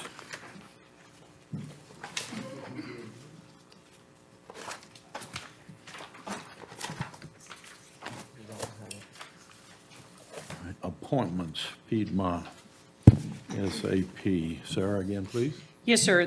The Piedmont Alcohol Safety, Action Program. So the Code of Virginia, there was a legislative change this year that changed the regulations on how the policy board members to the alcohol safety action programs are to be appointed. And I believe it went from, I'm going to call it an open-ended term to a 3-year term. So we were contacted by Kimberly Lettner, the director of Piedmont ASAP, and asked if we could present to the board a request for the reappointment for a 3-year term to the Piedmont ASAP board of Donna Nunley so that her new term would expire June the 30th, 2026. So moved. Second. Motion made and seconded. David? Yes. Jerry? Yes. Harrison? Yes. Patty? Yes. Shannon? Yes. Dessa? Yes. Bill? Yes. My vote is yes. Finance and Human Resources, please, Cheryl.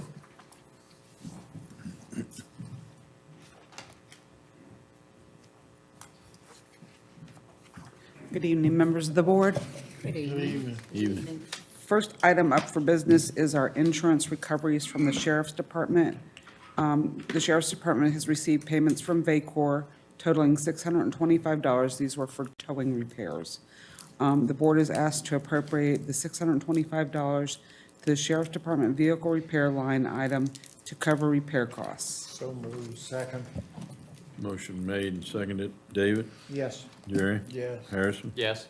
Patty? Yes. Shannon? Yes. Dessa? Yes. Bill? Yes. My vote is yes. And if it would be okay with the board, could I cover item number 24, I believe it is? 23, I'm sorry. Yes, please. Thank you. The next item up is the VDOT reimbursement. The county received a disbursement in May totaling $214,724.90 from VDOT for the Business Park Road Development Project. The board is asked to approve the appropriation of these funds as follows. So there you see how we're intending to appropriate them. So moved. Second. Motion made and seconded. Patty? Yes. Shannon? Yes. Dessa? Yes. Bill? Yes. Harrison? Yes. Jerry? Yes. David? Yes. My vote is yes. The next item is the generator appropriation.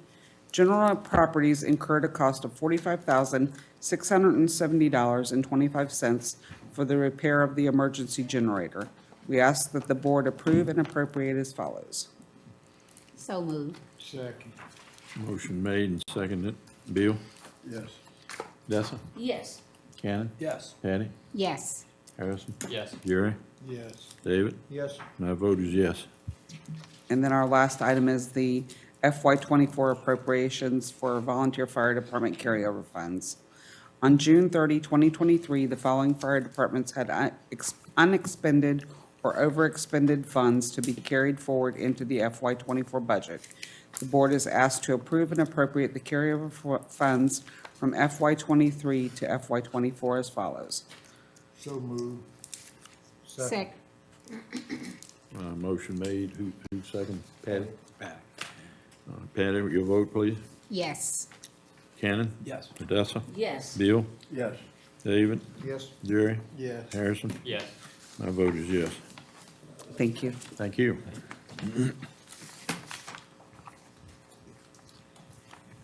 All righty, Terry, your report, please. Thank you.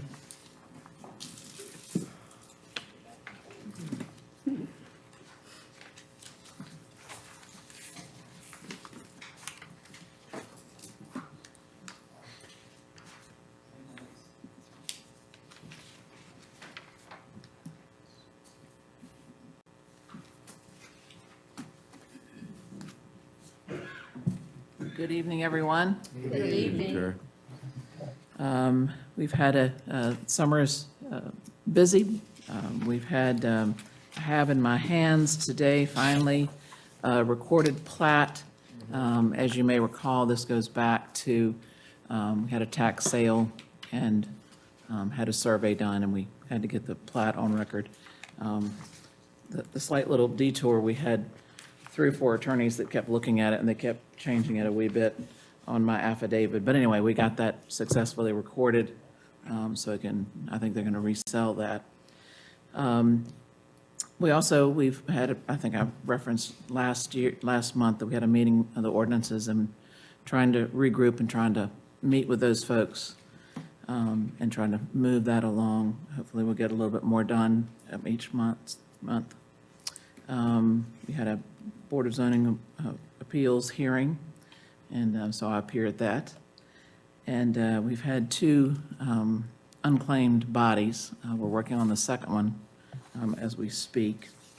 Also, an interesting part of my job too is animal control. We had a court hearing, so meeting with Adam and getting ready for that, and the case went well. Also, the building inspector called and had some questions on his job as it arose. And we've been working with Cheryl on the collection letters for those that are not paying their fee at the dump. So we're now to the second round of those that didn't respond, sending out certified letters today to those folks. Anyway, so anybody have any questions, concerns for me? Mr. Chairman, I have one question. Chair, it just dawned on me. I know we've got an agreement we've drafted with the town and Gary on the sewer line under the new access road that we got to get approved. Is that something, I couldn't remember where we left that one. I think that they had approved the draft and we had approved the draft, but I'm not We need to- sure. I think next step maybe to get the board to approve it. Yes. So. Yes, Maybe we can just get a cover memo or something. We'll get on the Okay. September agenda if that works. yes, yes. All right. Any other? Thank you very much for the opportunity. Appreciate the business. Thank you. Thank you, ma'am. Next, Doug, your report, please.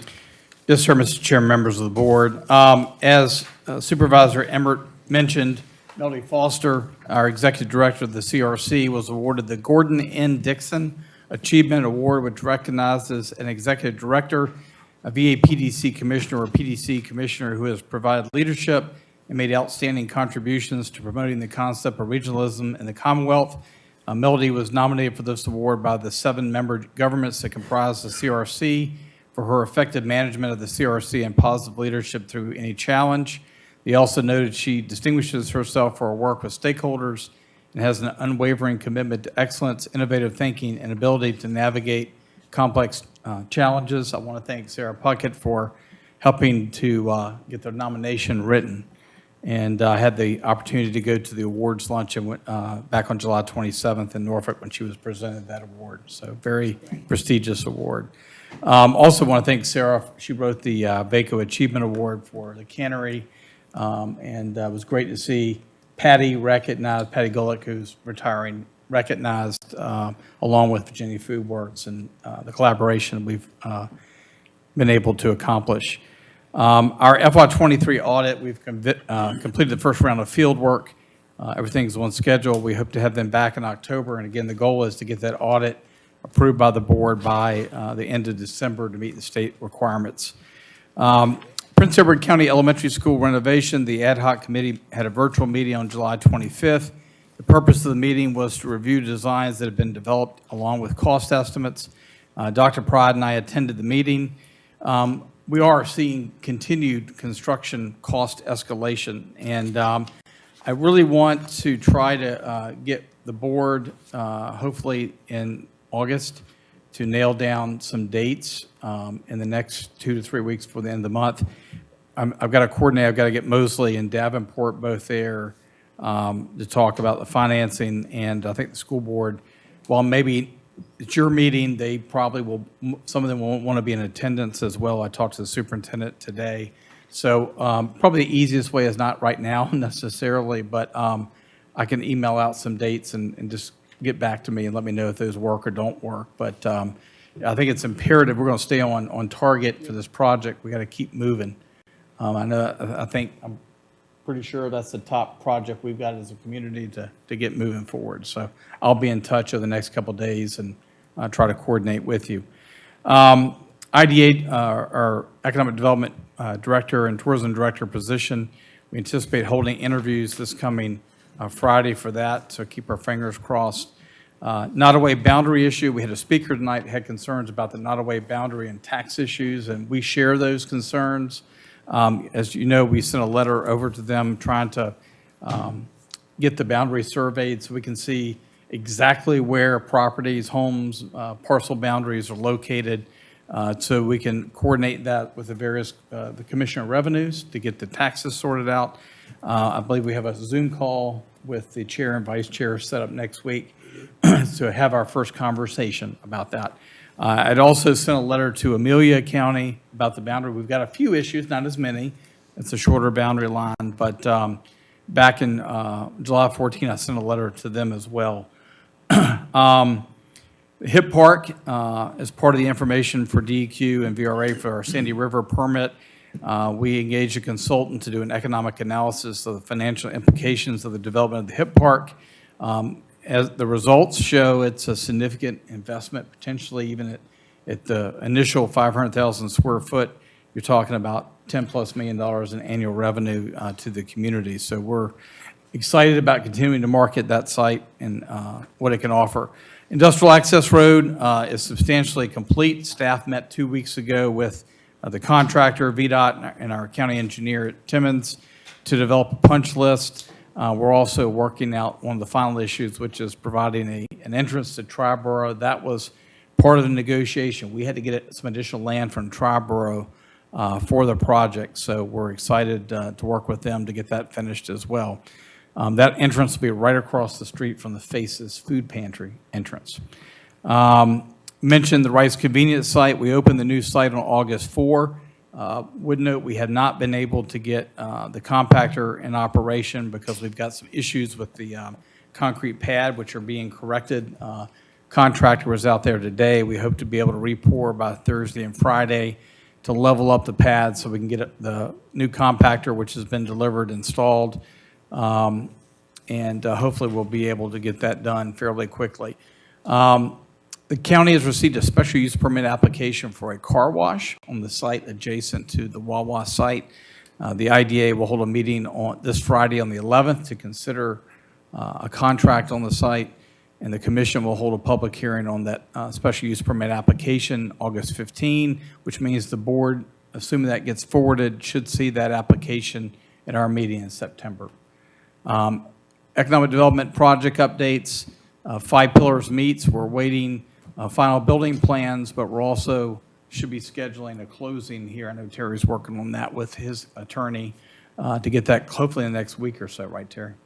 Wawa, the last item was the traffic impact analysis. That has been submitted to VDOT, so we're working with Scott Frederick to get that completed.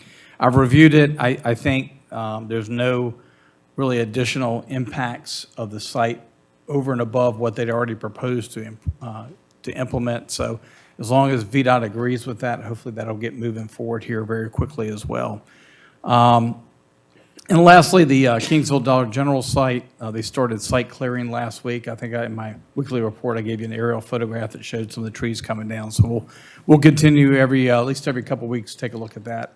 But it's coming along. And those folks that concerned, it's kind of on the turn as you come out of the roundabout. But again, VDOT's completely reviewed that site plan and the turn lane recommendations. They feel it meets all their safety requirements. So that's all I have, Mr. Chairman, unless there are any questions. Any questions for Doug? Any questions for Doug? All right, our next business is closed session. Item 17. Patty, would you like to read the motion? Yeah. Can we do those first? Planning Commission vacancies.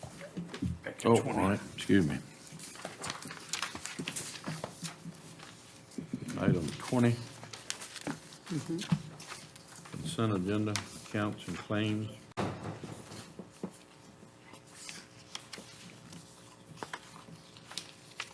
Need a motion to accept. Excuse me. Need a motion to accept. So moved. Motion made, second. Second. Motion made and seconded. David? Yes. Jerry? Yes. Harrison? Yes. Patty? Yes. Cannon? Yes. Dessa? Yes. Bill? Yes. Mine is yes.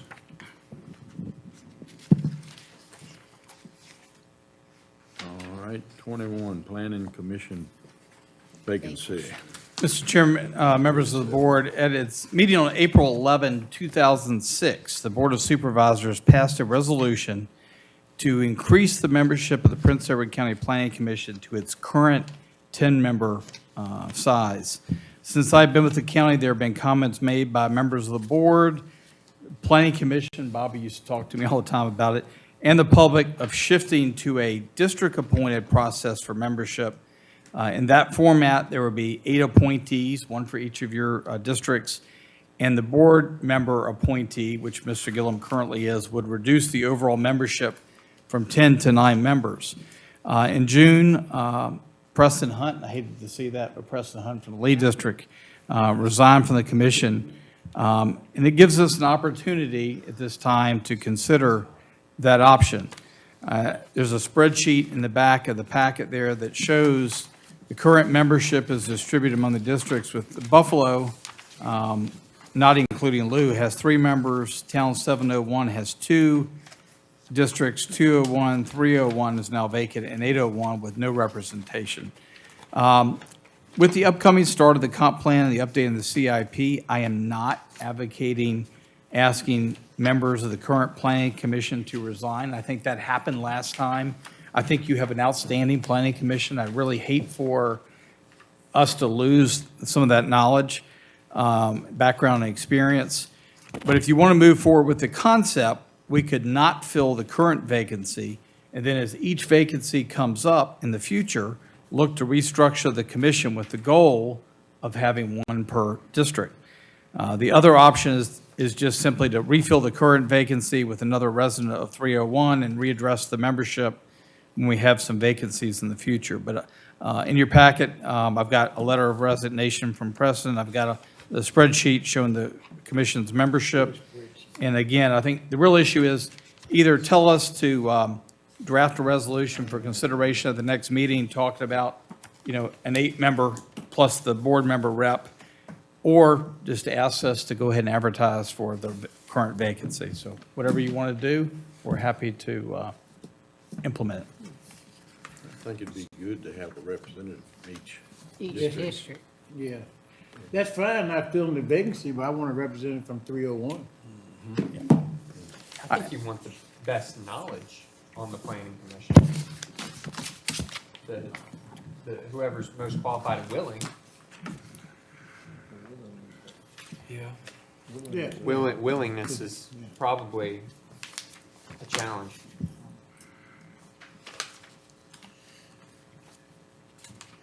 I think Bobby's concept is good. I think you need each, I knew I would want a representative from my district. Point blank. I would agree. And you're going to have, I think, you look, some of our folks will be aging out. I think some other folks, I know that there's at least one, I won't name names, but has indicated potential of maybe moving and getting off planning commission. And so there'll be some opportunity, I think, within the next 12 months. But you folks, I was teasing Lou that he may want to leave it alone because he's got 3 members. Yeah, he got 3. Advertise the vacancy. I have a suggestion, Jerry, you take my position. No, sir. He's going to take the empty one. Respectfully, no. You set me up a while back, you remember, don't you? It's my turn. Please. No. What's your recommendation, Doug? I get it. I think having, I see the merits to having every district have some representation. I really do. But also realize everybody on there is great and they bring something different to the table, whether it's just from their background. You get realtors, you've got firefighters, you've got folks with lots of different backgrounds. Especially when you're rewriting a comprehensive plan, you want that. You want that talent. So, I think it's a good opportunity right now. And I think over the next, like I said, next couple of years, and if it doesn't happen for 5, it doesn't happen. I know Mr. Supervisor Townsend loses in theory 1, but really none of you have a district rep in theory because that's not set up that way. It's just whoever applies. But since I've been asked so many times, I said, well, let me throw it out there and see what the board wants to do. And we can do it either way. With 9, if it comes to a vote, you'll have a majority. If you're even at 10, you could have a split vote on items also.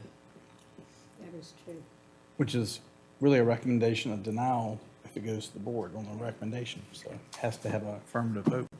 I be fine with going to 9, but I think you want to leave it open for the most qualified individuals for something like the planning commission.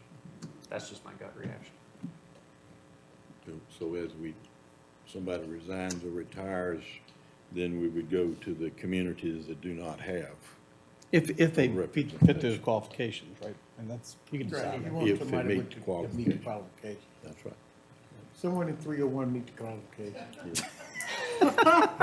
Name Jared Down. And you're one, you don't have Found that. our man right over there. Yes.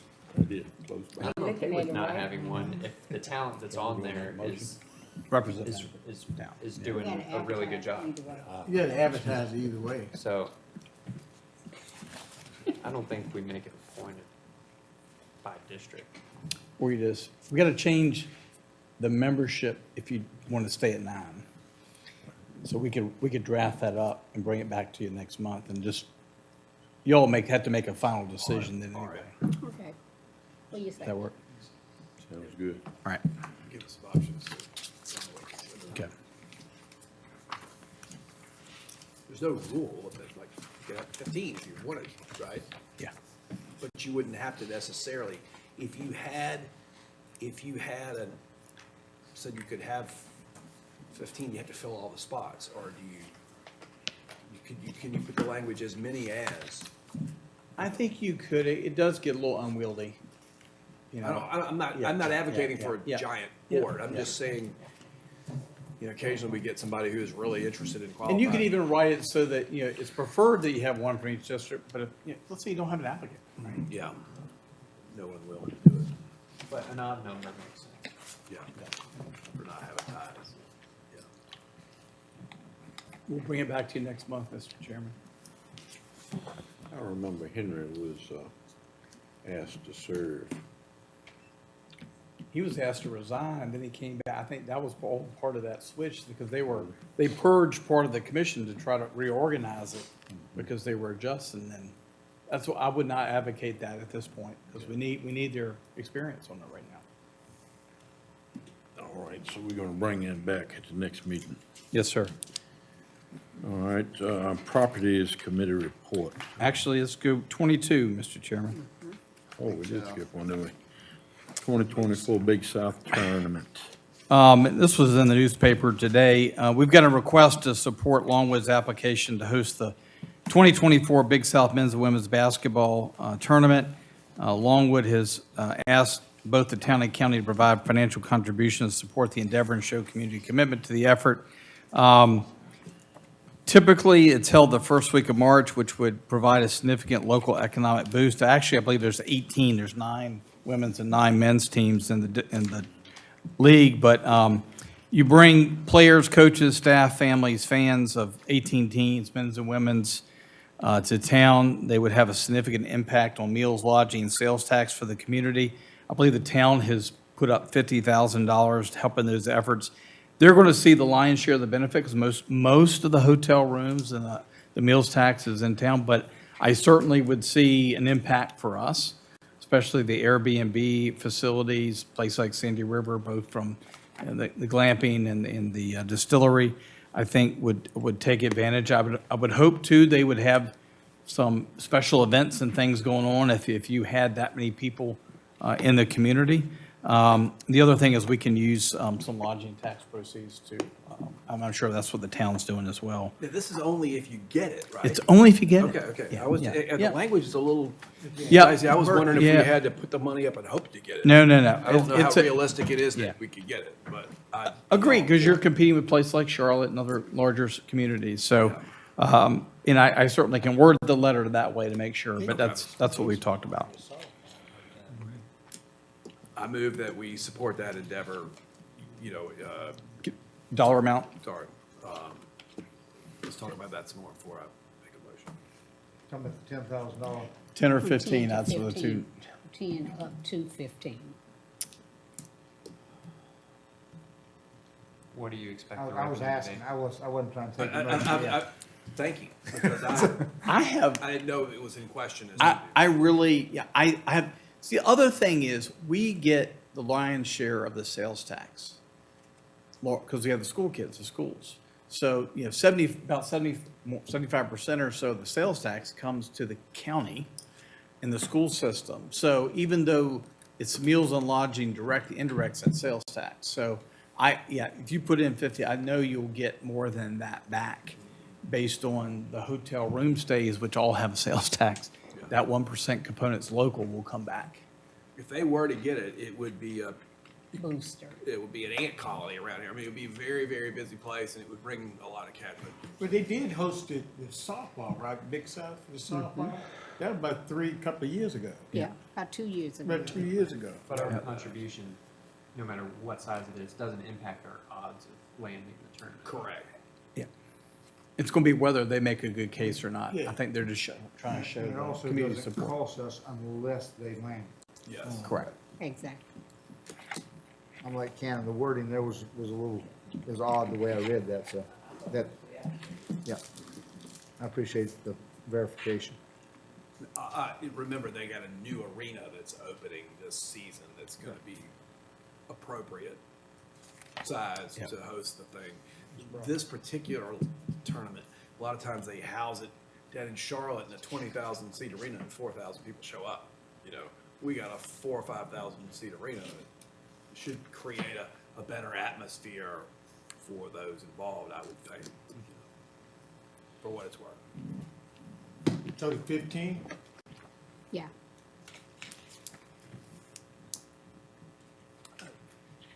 I second that. You made the motion, Jerry? Yeah, that's fine. Motion made Yeah. for 15. Second? Yes. Shannon? David? Yes. Jerry? Yes. Harrison? Yes. Patty? Yes. Harrison? Yes. Yes. Yes. Deal? And my vote is yes.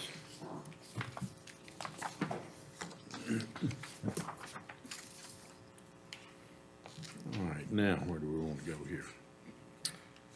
Properties committee. Back to the Properties Committee 24.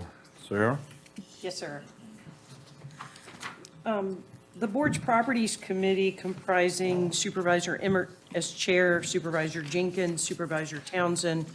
This evening, they were also joined by Supervisor Gillum.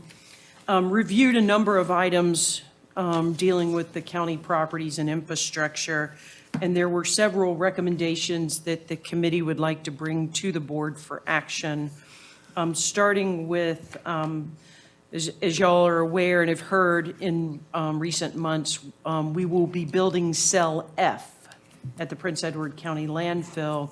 In order to do that and to start that process after the first of the year, the engineers are recommending that the county clear the timber off of the 3 to 4 acre site so that we, the county, would see the benefits of the sale of the timber.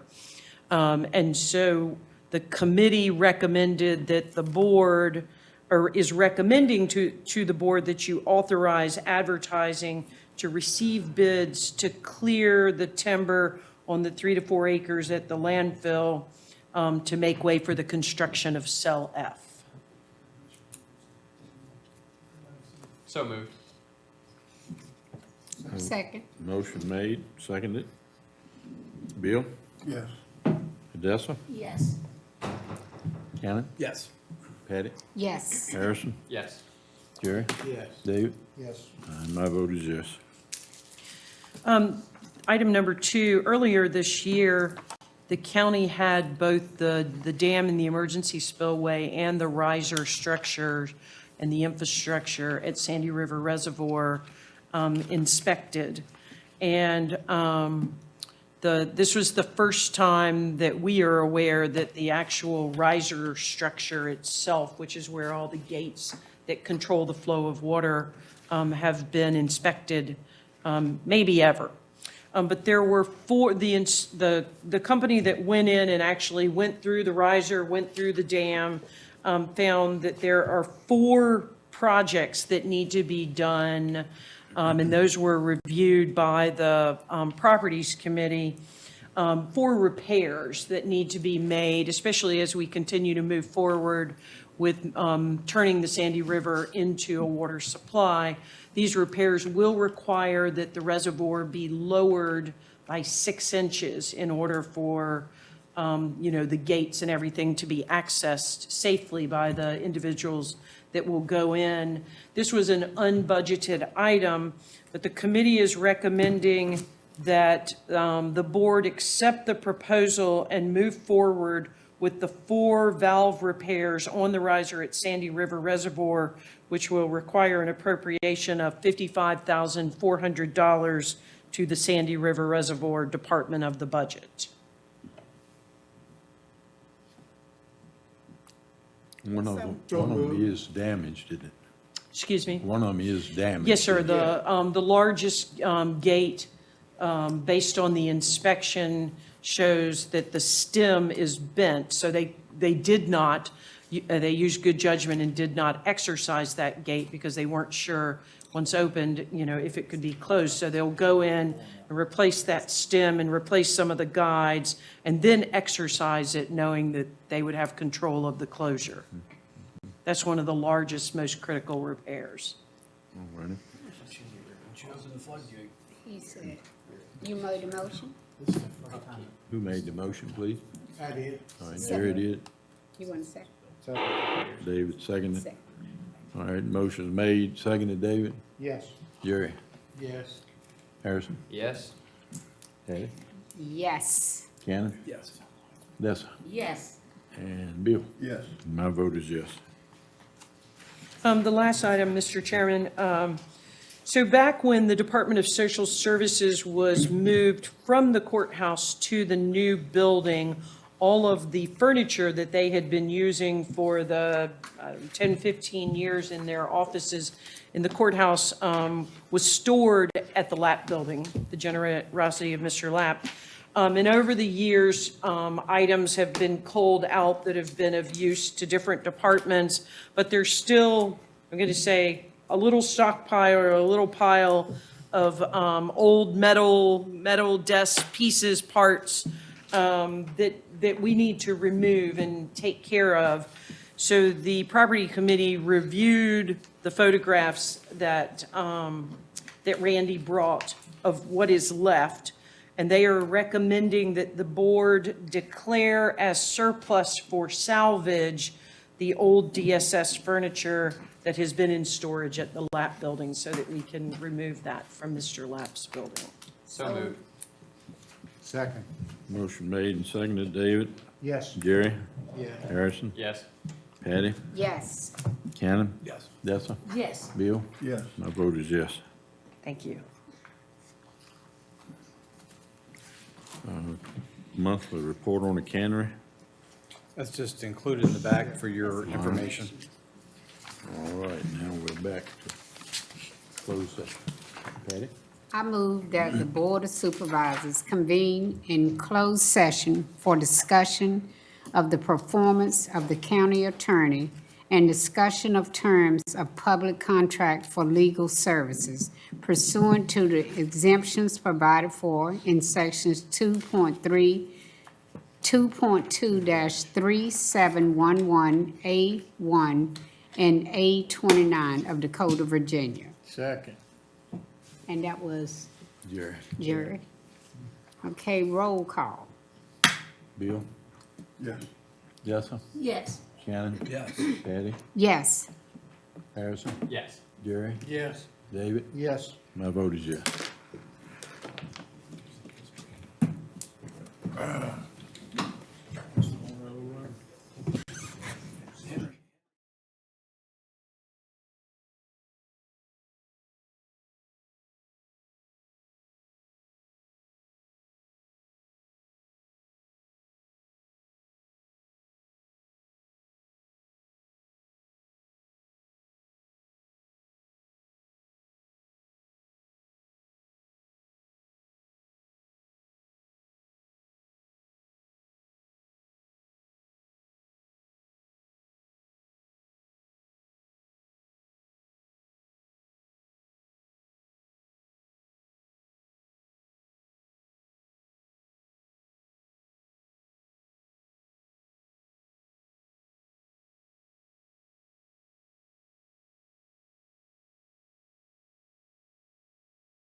Harrison is cool. Feel a lot better than that truck. I move that the Board of Supervisors return to open session. Is there a second? Second. Roll call vote, David. Yes. Jerry. Yes. Harrison. Yes. Patty. Yes. Shannon. Yes. Dustin. Yes. Bill. Yes. My vote is yes. Jerry Townsend. 1 second, let me fill this all the way out.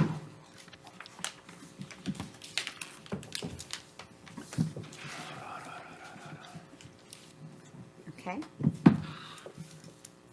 Whereas the Prince Edward County Board of Supervisors has convened in closed session on this date pursuant to an affirmative recorded vote and in accordance with the provisions of the Virginia Freedom of Information Act, and whereas Section 2.2-3712 of the Code of Virginia requires a certification by the board that such closed session was conducted in conformity with Virginia law. Now, therefore, be resolved that the board hereby certifies that to the best of each member's knowledge, one, only public business matters lawfully exempted from open meeting requirements of Virginia law were discussed in closed session to which this certification resolution applies, and two, only such public matters as were identified in the motion by which the closed session was convened were heard, discussed, or considered in the meeting by the board. Is there a second? Second. Motion made and seconded. David. Yes, sir. Jerry. Yes. Harrison. Yes. Patty. Yes. Shannon. Yes. Dustin. Yes. Bill. Yes. My vote is yes. Any member who believes that there was a departure from the requirements of clauses 1 and 2 shall state the substance of the departure that in his judgment has taken place.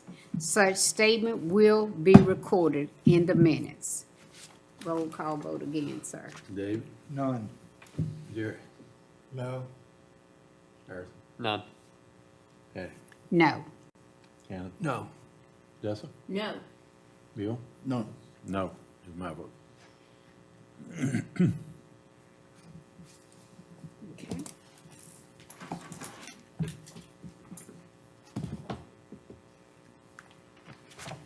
Go back to the other page again now. I think this is Been- it.